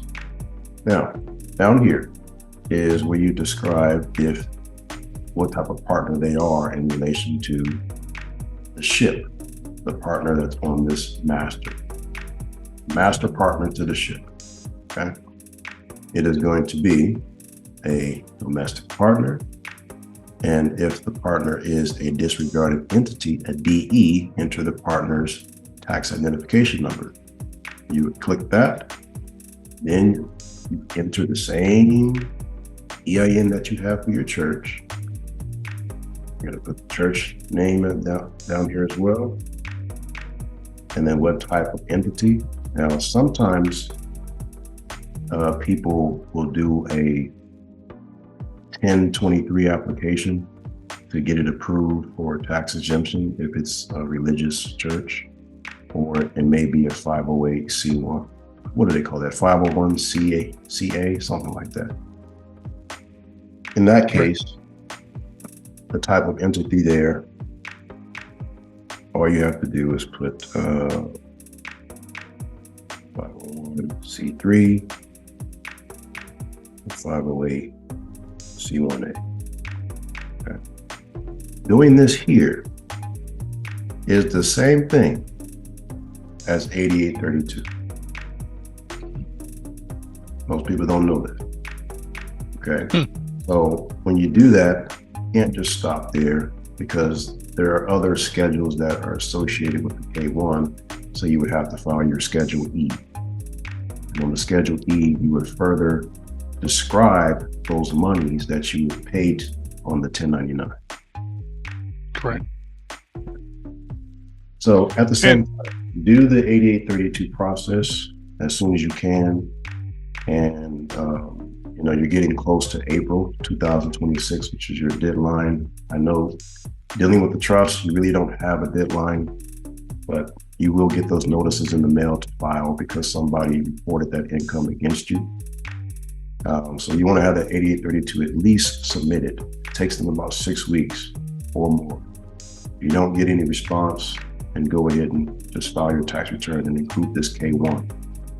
And you should be good. Okay, let's say I don't get the 8832 back with the approval. By doing the paper process, you know, you have it in there to reclassify through the trust that way by putting that on, making a responsible party on 7A, right? To reclassify it that way. Is that a good way to do it, that I can fax it off? Correct. Yeah. Okay. Now, and that was to my core, and then I go in and amend my article of organization real quick on that. The second question I have is about the iPostal, right? We don't have a iPostal account for title property. My title property is in one county, which is Kansas City, Missouri, of course, in Clay County, but the iPostal, to get that information, that the address we got is in Jackson County, which is still in Kansas City, Missouri, right? Mm-hmm. Is that making a difference that the title property inside of a different county? No, it doesn't matter where your office, your box is going to be. Okay. I have several of them in different states. So, like if I have one in Texas, if mail is there, I'll just have it forwarded to the one in Florida, because that's closest to me, and I'll go pick it up. Hey, you took care of, purchasing a new vehicle. And of course, I went through a PNC, and it asked me about a trust. Is it who's going to register this information, right? Is it best to go straight in that direction if I didn't have my trust fully filed onto the county level, right?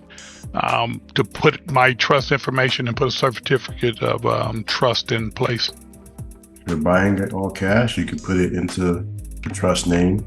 I don't think the dealership is going to ask for too much information except for just a certificate of trust. Right. And obviously the trustee. So if that's you, then you should be able to close at the dealer that day. Yeah, but if I'm going to use my legis for the credit wise, right? Still registered in that, but I'm using my credit as far as with the legis. Is that still an option in your case, you think? I don't think they're going to do it. Okay. If you're going to do a trust and still do financing, no. It has to be a different entity. No, understood. I just wanted to make sure before I took that step. That's all the question I have, and thank you again, Avery. Oh, you're very welcome. Very welcome. I'm glad you got the rest of those questions together. Yes, sir. Right. Thank you all. All right, Nigel, you have the floor. All right, appreciate it. We got a few questions here. We have a question here from Kevin. Kevin's question says, if I haven't received my alumni test score yet, should I be worried? No, you shouldn't be worried. It doesn't mean you failed or nothing. It is the holiday times, and like I said, Nancy and everyone is recuperating medically. So just give them a few more days. They'll get everything together, and you'll get your notification. All right. All right. So next question is from Eddie. Question reads: the TZP family has completed my tax injunction. How can I request the TZP family to file my back taxes? Starts off by an application. On this application, you should be able to go back and provide information for up to 7 years. And then we can go ahead and start from there. But it starts off with the application. So a lot of people want that. It's going to be a slow process into getting your applications to you. Like I said, because of the staff undergoing some trials right now with their health. But they are on the rise. I talked to Nancy, she's doing well, if you guys are wondering. So healing has taken place, which is a good thing. And you guys all know how much of a spine she is to the TZP. So, all right. Do we have any others, or that's going to be it for today? Yes. We have Let's take one more. If we have two, we can take two. Okay. This question is from Jose. How would you structure a life insurance policy? Who is to be the owner, and who can we use as beneficiary payout for a generational wealth system? FET, owner of policy, and enterprise as beneficiary? Or an express trust enterprise as the beneficiary? Yes, that is the best way. And in the event of our passing, we would install a middleman, a fiduciary, and he has rules that he's going to follow. So if I have a large family of 20, and let's say I have 5 businesses, and I want all of the money from the life insurance to first be paid to the trust enterprise. It goes into that trust enterprise account. And from there, my fiduciary will start distributing funds the way that I said to do it. Some goes to this person, some goes to that person, some goes to this business. If it goes to this business, why? Because I want to invest in this business with a particular property. Some of that money goes to managing that property, right? Employee costs. If I want to give some of that money to my son, who is 18 and probably an 18-year-old, basically. So he's got rules that he has to pass, okay? He's got to take a medical test. Is he always under the influence? Things of that nature. So not everybody is going to have access to the money without going past my test. It's almost as if I'm still here. That's what I'm saying. Make it tough. What's the point of having generational wealth if you're just going to give it to a trust fund baby who doesn't know what to do with it? Right? So you make rules for your family. That's how you keep your family nice and tight. In the alumni course is where you will see me talk more about that, how to structure that. Also, you will see how to structure wills. Okay, wills is something that we all should have that sends the probate judge to the trust. Okay, it's a caveat, it's a beacon. All right, it's a beacon. Beware, beware, beware, beware. That's what the will is for. It can be recorded publicly inside of the county record, but it can also be redacted, of course. But when the judge sees it, it's going to tell him the wishes of such and such says to go to the express trust filed on this date under this court number, blah, blah, blah. Now he has to go in his computer, search it, and it says, get out of here. You have no jurisdiction. And he has to listen.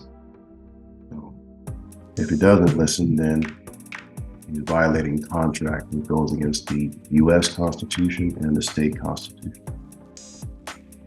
All righty?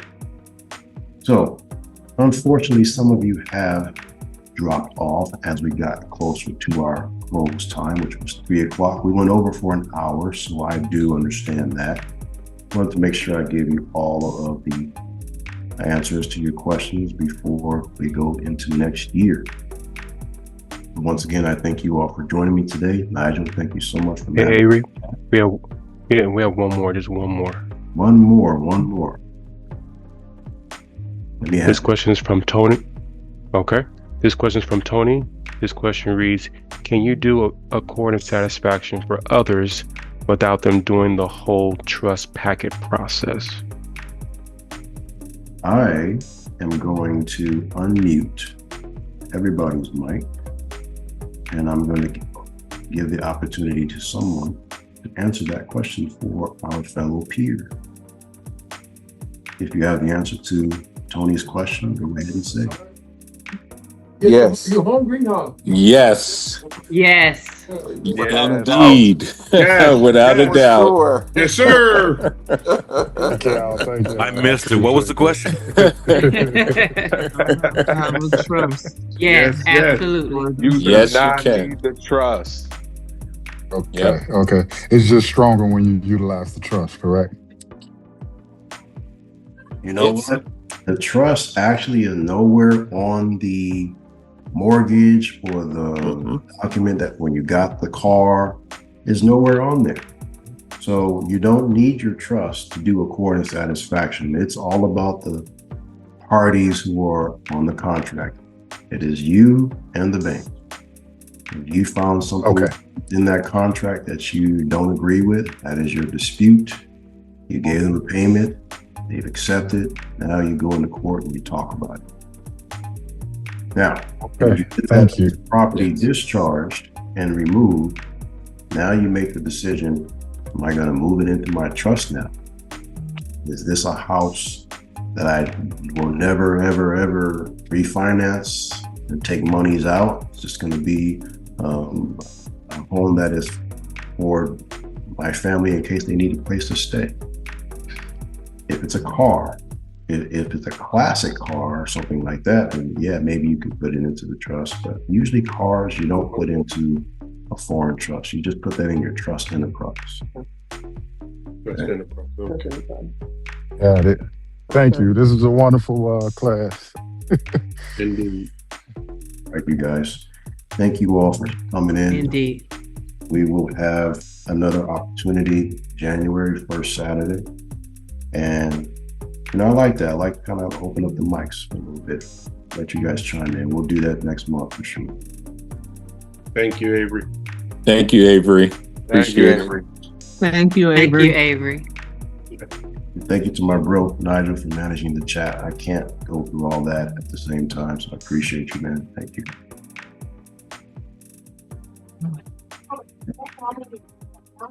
How's your mom, Thank you, Avery? Mr. Nigel. Yes. Thank you, Nigel. Yeah, thanks for asking for my mom. She's doing fine. She's walking, she's moving, she's enjoying life. Thank you. Awesome. Amen. Awesome. Awesome. One quick question, one quick statement, Avery. I sent you something in your inbox. Do you mind looking at that document and sending me your review on it? It's what we talked about during our meeting. Yes, I can do that. On the website, of course. Thank right? you. Yes, it's in it's on our TZP message. I see it. I got it. Okay. I will look at I sent you some too, Avery. I don't know if you want to answer it or not, but Thank you so much. All right, you're welcome. I'll see you guys next month. and that concludes another TZP episode. Amen. Amen. I like that, bro. Later, y'all.